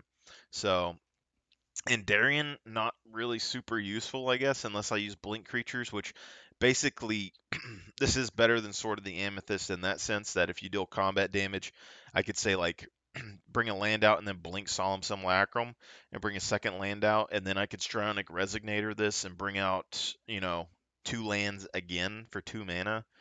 So that could be really good. And that's the issue that I'm having with like equipments. I think all these legendary swords are pretty vital for mono white because the protection is going to allow you to swing in for lethal damage. So like if I had Darien and I had Mace of the Valiant or Banshee's Blade with a bunch of counters on it, say like I have, say I took like 10 damage with Darien, Mace of the Valiant gets 10 counters on it. Stick it on Darien, he's 11/11, and then I put Sword of Hearth and Home on him. He is now 13/13, and then he has protection from green and white, and he could just swing through a mono green deck and just smack the hell out of you. And then if you try to attack me, um, you know, you're just going to make more tokens, which is going to buff him up even more powerful the next turn. And then even if you get rid of Darien, Mace of the Valiant is still going to be on the field, and I can just equip it to a token, and it's going to be just as strong. And I can equip Hearth and Home on them, and it'll be just as strong. So you're going to have to destroy the equipments, and then even if you destroy the equipments, I'm going to be able to go and uh, get some more tokens off of the field. That's part of the thing why I'm thinking like mono white. I really like the Voltron strategy. So like even with Livio. Um, like, but I'm a little bit split between the cards that have enter the battlefield effects and the cards that have like attacking effects because I think both are great, but I can't fill my deck with them. So like Hero of Bladehold, Knight, which I could easily in the Livio deck I could put indestructible on it, no problem. Um, and then just attack and make soldiers each turn. I don't like the Knight of Bladehold's artwork is my problem. And like Hazard Marshall is a soldier, so that would be more like Darian's thing. And but it's a one-cost creature that can attack with two other creatures, and it makes a lifelink token, which would make life. And I also think lifelink is something that I want to use in Darien instead of the Soul Sisters because when I put a Soul Sister down, it doesn't do anything besides like give me life. And then everyone always like destroys the Soul Sister or they instantly hate me out of the game if I try to put Darien down. So if you put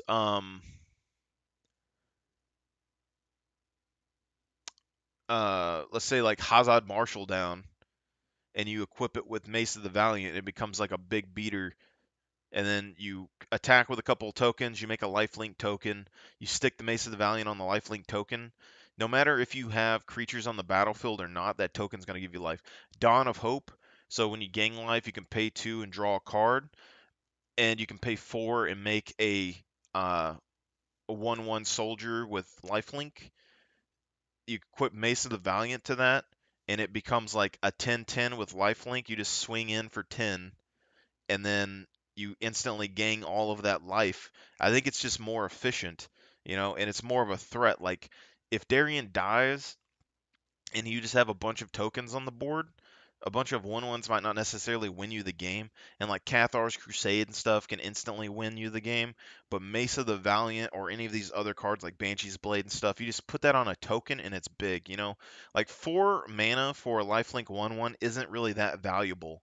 But if you have 4 mana for the lifelink 1/1 and then you're paying another 3 to equip a mace to it, at 7 mana for a potential like 5, 6, even 10 plus beater with lifelink and with this vigilance, so he can attack and block, give you twice as much life. And then if you give it double strike or anything, you're looking at 20 health. That's really big. And then if you give this on Darien, it's still an equipment that you can do some work with. So I think mono white is more needs to be more focused on equipment. So like like Silverwing Squadron, which I just took out of my Darien deck. It has power and toughness equal to the amount of creatures on the battlefield, so it is searchable, which is really good. Um, but when it attacks, it makes night tokens with vigilance equal to the number of opponents that you have, and there's 2/2 knights. It's not that big of a deal, but then you stick Mesa the Valiant on there, and it becomes a free token that became like a 10/10 beater, and then even if they destroy the equipment, you still have the tokens and you still have Silverwing Squadron. And then if they destroy Silverwing Squadron, you still have the tokens and you still have the equipment. So I think it just kind of spreads the hate that the opponents would have to use to destroy your stuff. They would need like an AoE just mass removal of artifacts to get rid of this stuff. And that's going to hurt them as well if they use mana rocks, which is also why I think even though mono white can use mana rocks pretty good, and I just put a bunch more in my Darien deck, I prefer to use cards that bring lands out. So we got Sword of the Amethyst, Solemn Simulacrum, Sword of Hearth and Home, and then you have like Keeper of the Accord can pull lands out. You could do a land tax or something to pull lands into your hand, um, which would be pretty decent. The mana ties or smothering ties and stuff are okay, but it's not going to be like a game breaking thing. Like it's 4 mana for something that can continuously ramp you for the rest of the game. And that's okay, but land destruction's frowned upon on the game, and it's something that I used in Darien is land destruction in the past. Like but I'm about to take it out because I had 3 land destruction cards in there, and then I had 2 artifacts that synergized with the land destruction to deal damage to me, and then I had um what I have I had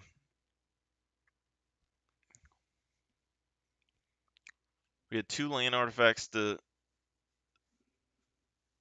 then we had Crucible of Worlds, which could pull lands from my graveyard. So that's already 6 cards that are focused around just land destruction, but they require each other to make the combo work, and they require Darians. That's already 4 or 5 pieces, you know. And then on top of that, you're looking at uh, I'd Scare Tiller, which I'm still gonna keep Scare Tiller in the deck because Scare Tiller is basically kind of like Solemn Simulacrum and stuff, except for you can pull things from your graveyard. He's a 1/4. When he becomes tapped, you can play a land from your hand, or you can play a land from your graveyard. So, I mean, if you use land tax or something like that, and you had Scare Tiller, you're going to be getting 2 lands down per turn, which would actually be worth it. And I'm actually like more interested in land tax these days because pulling 3 lands out of your deck, even if it goes to the graveyard, I mean, you're getting the lands out, which is good. Like within 3 turns, you could have 10 lands out of your deck. 10 plus lands out of your deck. And considering 30 plus of your deck are lands, just in 3 turns, you could pull 10 of those out and just make it that much better. Even if you had to discard them to your hand, I think it might be worth it. But so we got Mesa the Valiant, Sword of Hearth and Home. So we got a bunch of those in here. We got another package that's in.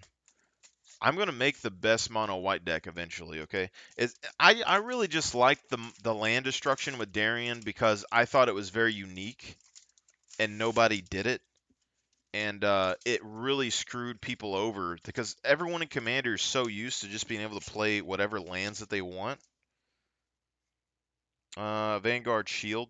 See, Vanguard Shield 5 cents. You know, something that's really simple that nobody uses, and it's not even a card that's like a big threat. Someone's going to be like, oh, I got to get rid of that. 5 cents for this thing. And they wrapped the hell out of it. It's taped inside of a thing, inside of a plastic thing, inside of a cardboard thing, taped again. I spent more on the wrapper than I did on the card. Jesus. How do I open this? There isn't actually that many shield equipments either. And the thing is that I basically treat the shields as a wall. I'm going to be putting two walls in the deck if I have room for them as well. One is the drawbridge and one's Wall of Omens.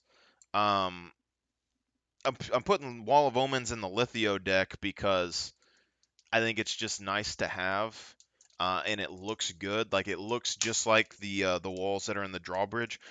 There's better walls out there that you could play, but they don't look right. And I want my decks to have a theme. Like I want them to have a solid theme that just makes sense and the artwork looks nice. God damn. All right. So this is Vanguard Shield. All right. 2 to put on the battlefield, 3 to equip, and all it does is give you 0/3 on a creature, and it can block an additional creature. Wars are not fought on a single front.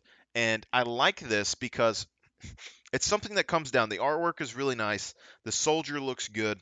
I like it a lot better than that Cathar shield. That thing pisses me off. I hate the artwork on that. I wish I could just change the artwork on cards and get them easier, but it sucks. Anyway, you have a 1/1 token. You stick this shield on it, and then someone tries to block you. And the way I think about this now is that all of the wall cards have defender, and they're generally 0/4s. And they can't attack, they can't do anything. Some of them can block an additional creature, but no one plays this, which is basically a wall. You know, even though I'm not running anything that's specifically targeted for walls, if I have a 1/1 token, I stick this on, it's a 1/4. It can at least block a 4/4 or a 3/3 or anything smaller than that. And then if I give any extra buffs to it, like I put Mace of the Valiant on it, that 1/4 becomes like a I don't know, like a 10/13 or 10/14, and you can just swing in for 10, and unless they have a 14 creature on there, it's not going to do anything. And then it's going to have vigilance, and it's going to be able to block two creatures every turn. That's pretty damn good, you know? That's a 10/10 or a 10/14 that can block two creatures and attack each turn. That's a big threat, you know? And that's something that you don't really think about, because then you're going to be like, okay, what do I do? I have like a 3/3 or a 4/4. I need a removal to get rid of the Mace of the Valiant.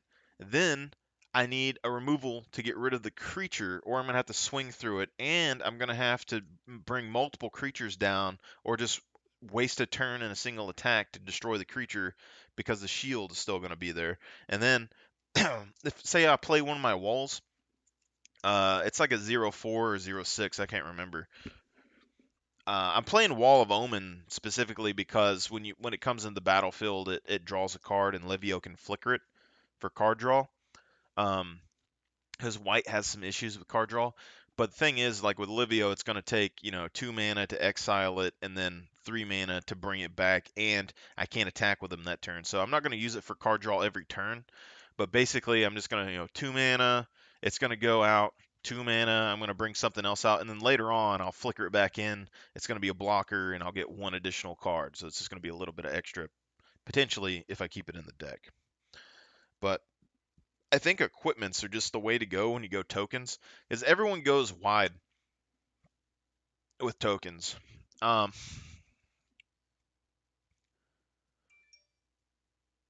and like everyone goes wide with tokens is really powerful. But I like the idea of just like I'm really taken in with decks and their artwork, and specifically like human soldiers and human knights of a certain card type in this game. Like Call the Coppercoats, I don't like the theme that card has, but it's the same as Deploy to the Front. And Deploy to the Front is a really powerful card. But when you look at both of those cards, they cost like 7 mana to put onto the field, and it gives you a 1/1 soldier for each creature that's on the battlefield. So if there's not anything on the battlefield, it's kind of crappy. Say there's like two creatures on the battlefield and you spend 7 mana to put two tokens on the field. But that's the same. It's actually better value than like Dawn of Hope or something. Because you can. It's basically a 3 to 4 mana token, just like those are. And then next turn, you could take that mana and equip Vanguard Shield and a sword onto it. So you, say you spent 12 mana, but now you have a 12/12 beater. That's pretty good. It's not bad, you know? And then if you have like Pure Steel Paladin out, 0 equip cost for, 7 mana, you got a big creature that can do something. But I like the thematic effect of having like a soldier or a token, and then you equip an armor, a shield, and a sword to it, and it becomes this big, powerful creature, you know, with a little bit of protection that can kind of do something.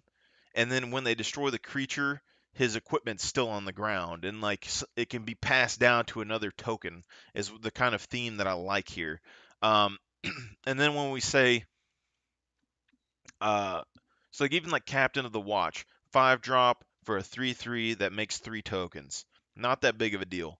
But there's cards that give you like +1/+1, which is what we're getting now per creature that's on your battlefield. So you put that card down, you spent 5, which is basically the cost of Darien, and you get 3 tokens, which isn't that powerful. And if you can't flicker her, that's all you get. But then you equip a sword to her for like 2 mana, and she becomes a 6/6. For 5 mana, or well, for 7 mana, she'd become a 6/6 and have 3 additional bodies that you could put the equipment on. So even if she goes down, you can put it on a token after that for 2 mana, and then you're going to get, uh, a 5/5 with that token. I think that's pretty interesting. The only problem with like running a bunch of equipments is if your commander can't consistently generate tokens, then your card draw, like Symmetry Engine or Symmetry Matrix, Mentor of the Meek, all that stuff isn't going to work. That's also why I like equipments, is because like Mentor of the Meek is a really good card, but I run like Gauntlet of Power and stuff in Darien, and I can't. If that's down, then I can't use Mentor of the Meek really much anymore, and he becomes a useless card. But if I have equipments down, I could at least equip Mentor of the Meek and make them fairly strong until somebody destroys my equipments, and then it becomes a card draw engine. But this is also where I think Dawn of Hope, um, and Mobilization are going to be really strong cards for mono white. Not that you're going to get the best mana value out of it, but the fact that like if you have nothing else, those are on the field, and you produce, um, say you spend like with Dawn of Hope, you spend like 8 mana, get 2 tokens with lifelink. All right, not that big of a deal. You stick Mace of the Vigilant on there, you're potentially getting 20 life or something per turn.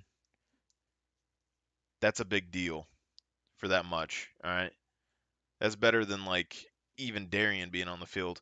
And then if you have like mobilization, all your soldiers get vigilance, which is really powerful and underused. It's something that no one really uses um, that often. And then uh,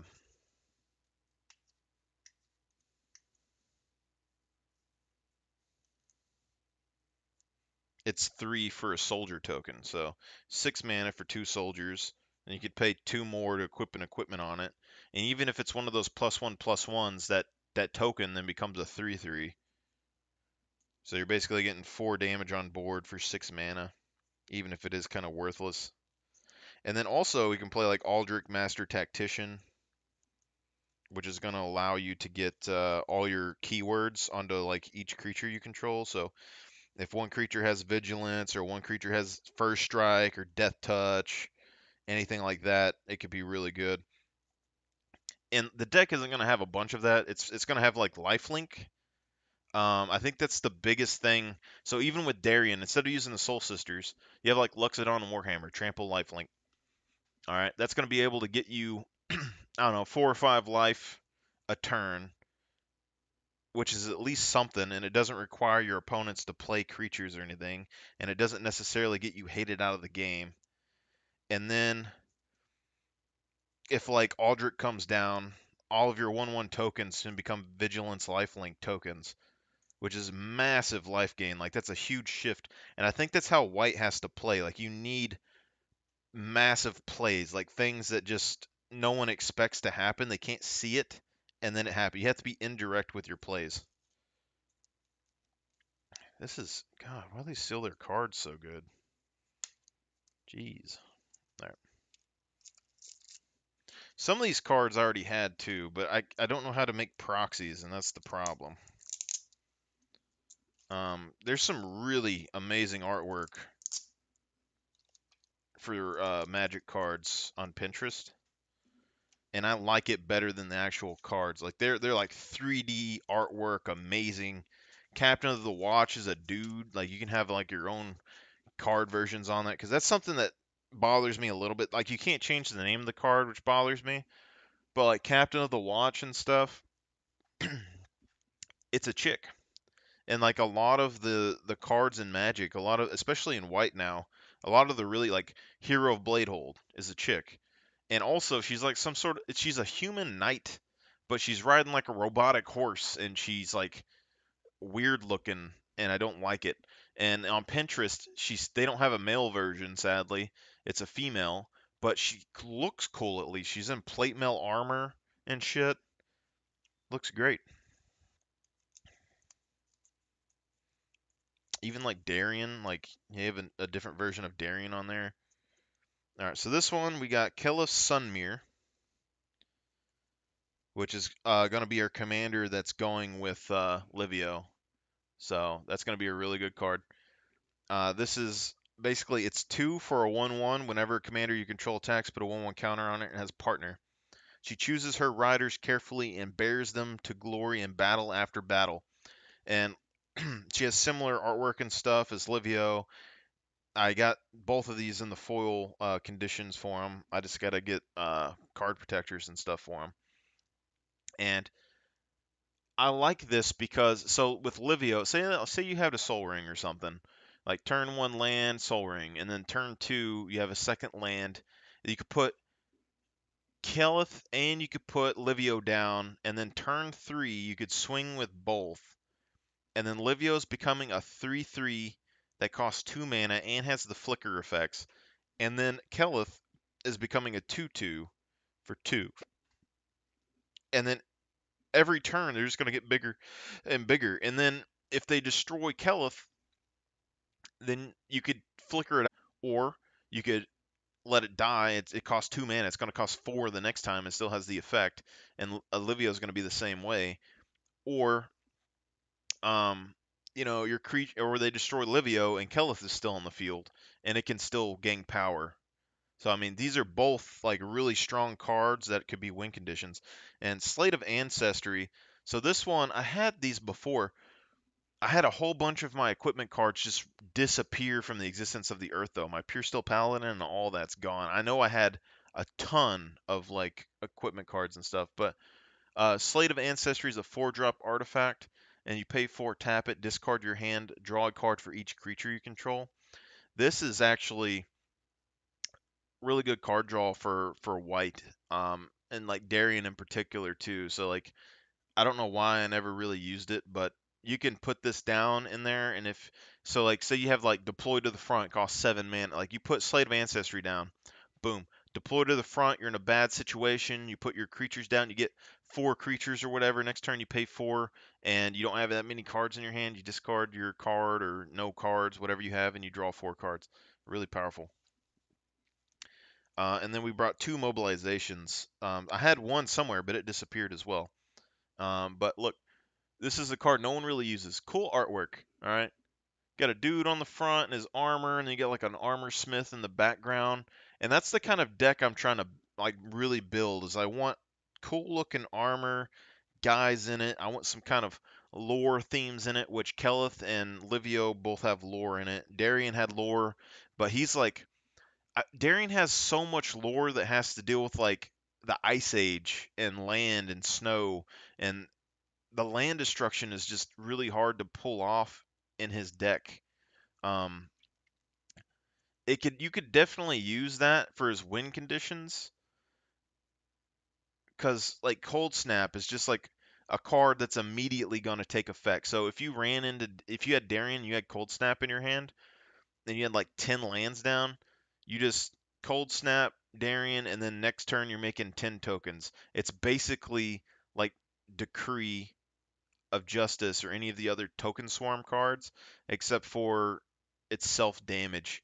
And I think like having too much self damage in Darien is the problem. Cold Snap also doesn't cost much to play, and it can damage you every turn. It has snow upkeep.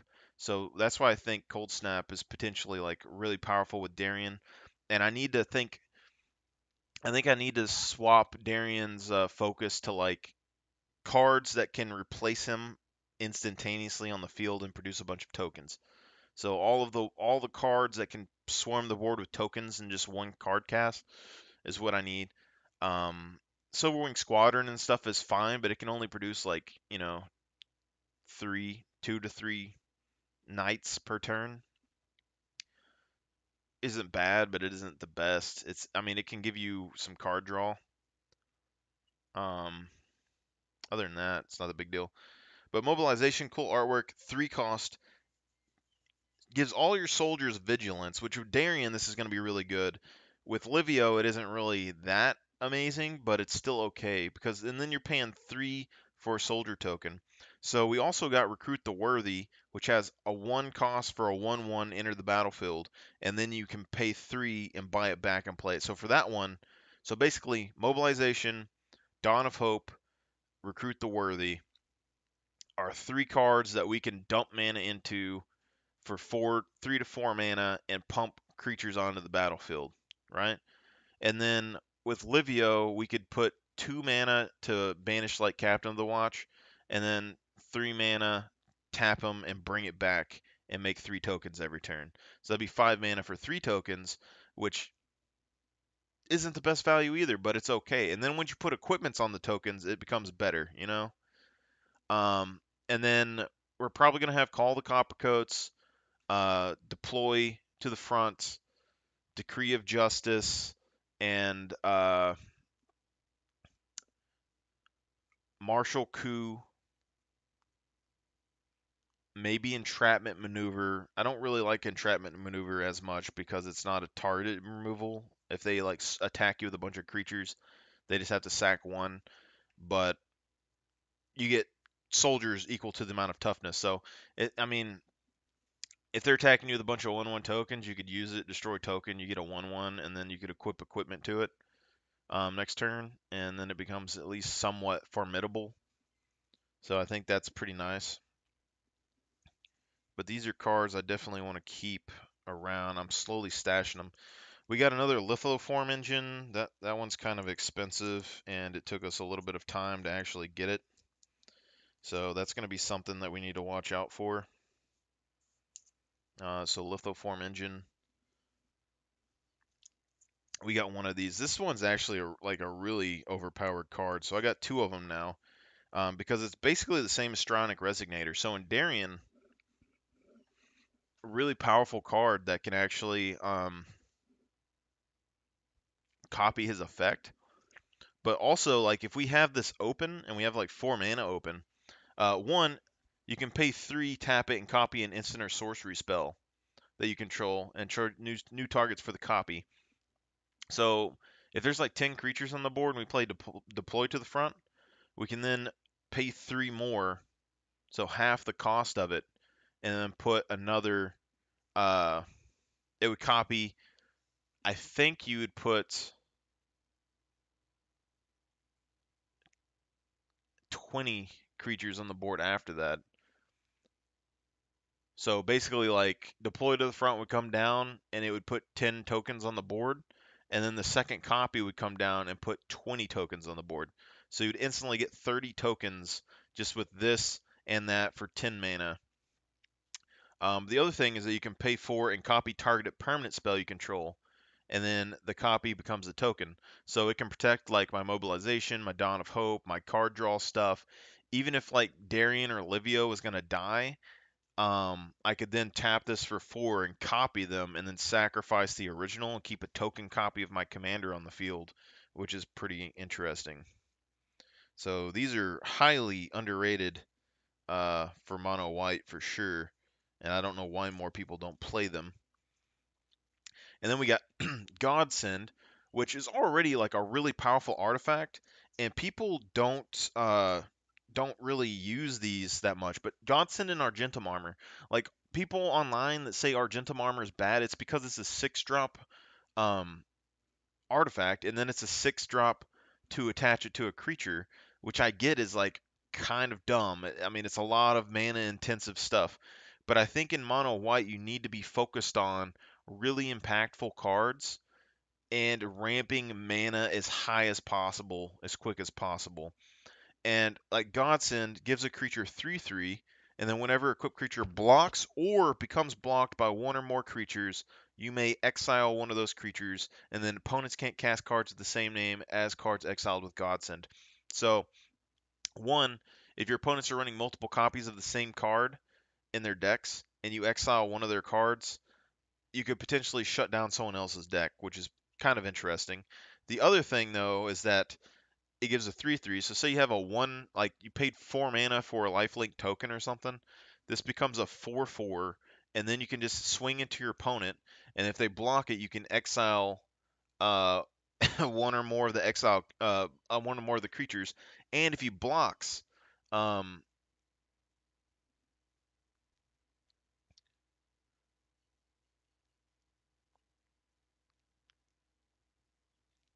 you can exile one of those creatures too. So basically, this card's like, hey, you can't attack me because I'm going to exile that creature. Now, say that I have that shield on this that gives it 0/3 and lets it block an additional creature each turn. So it'd be like, hey, you can attack me, but you're going to lose 2 creatures for attacking me.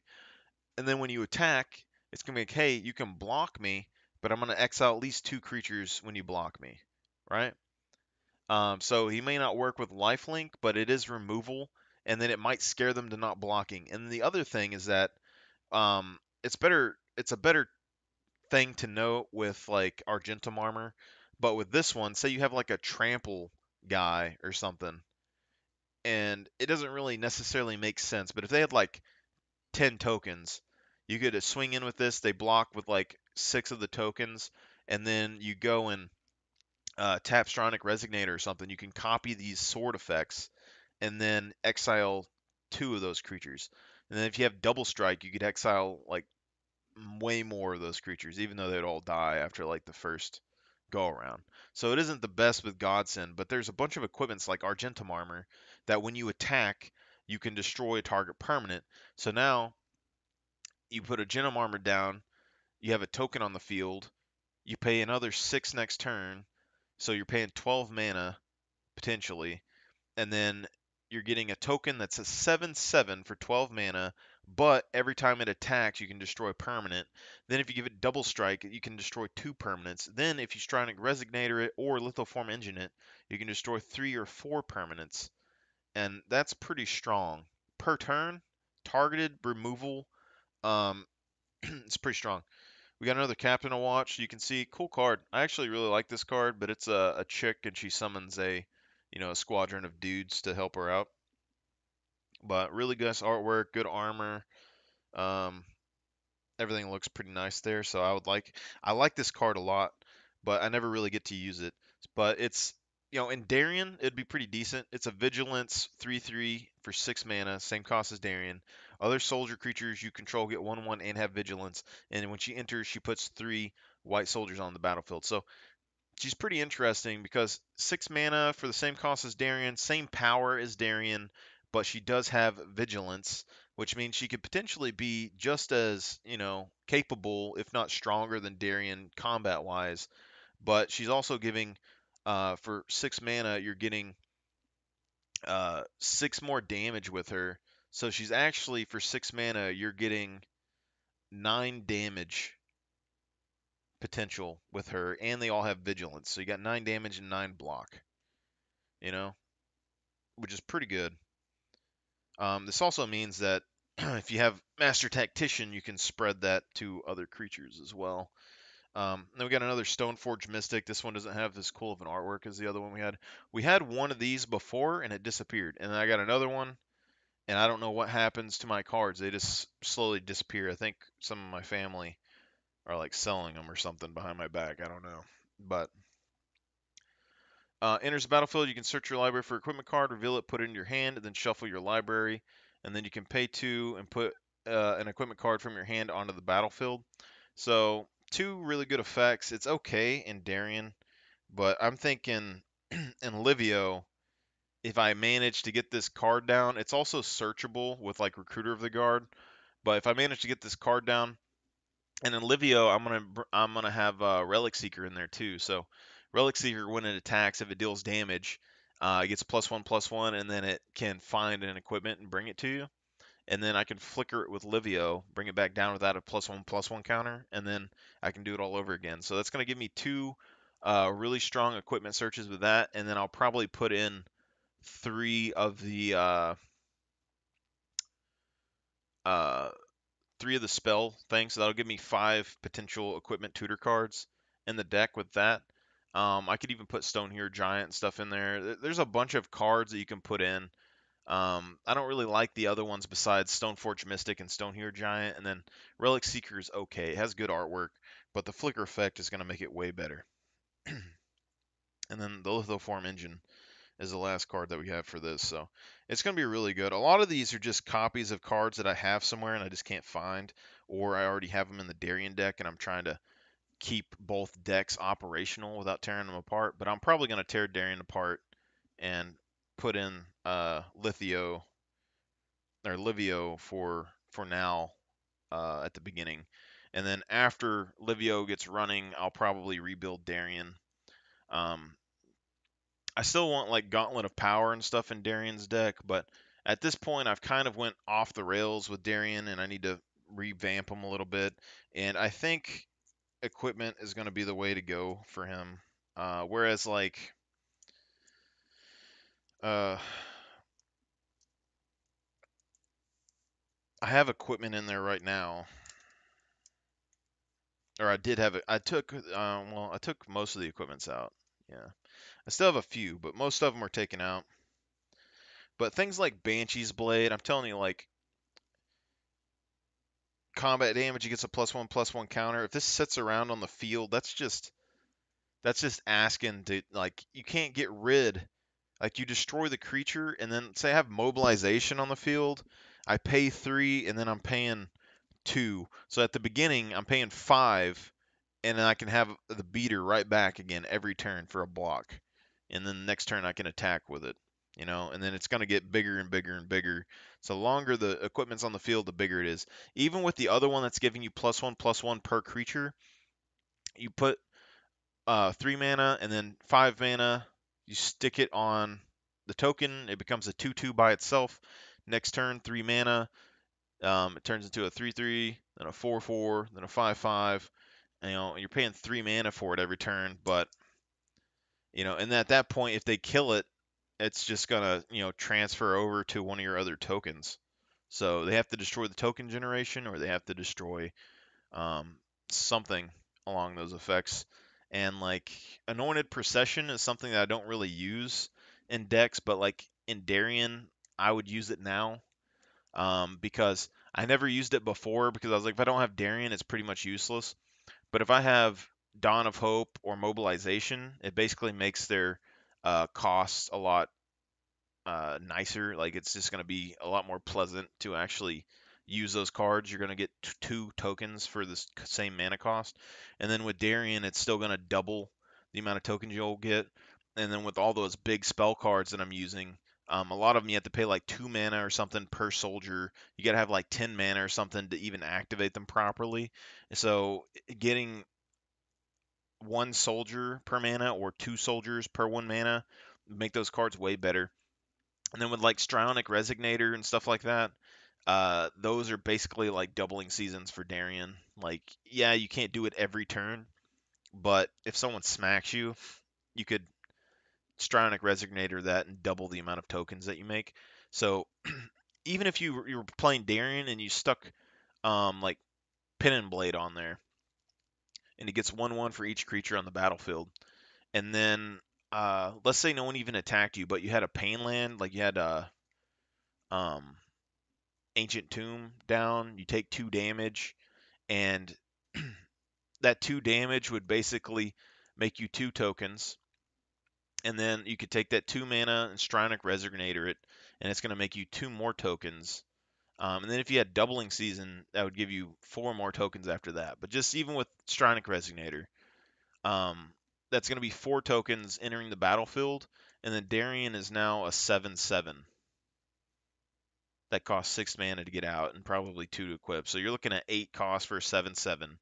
And then you can start swinging in and dealing damage. And then if they destroy Darien, you're still going to be able to put that sword on the tokens, and you're still probably going to have a 7/7 or a 6/6 token that could still do some work until they clear your board. And then even if they get rid of those tokens, the equipment's still going to be there. And if they get rid of the equipment, you still have the tokens, you know. And with mobilization, I mean, at least you can get with Lithoform Engine, you can actually copy this, but it'll cost you 6 mana for 2 soldiers, so it's not efficient.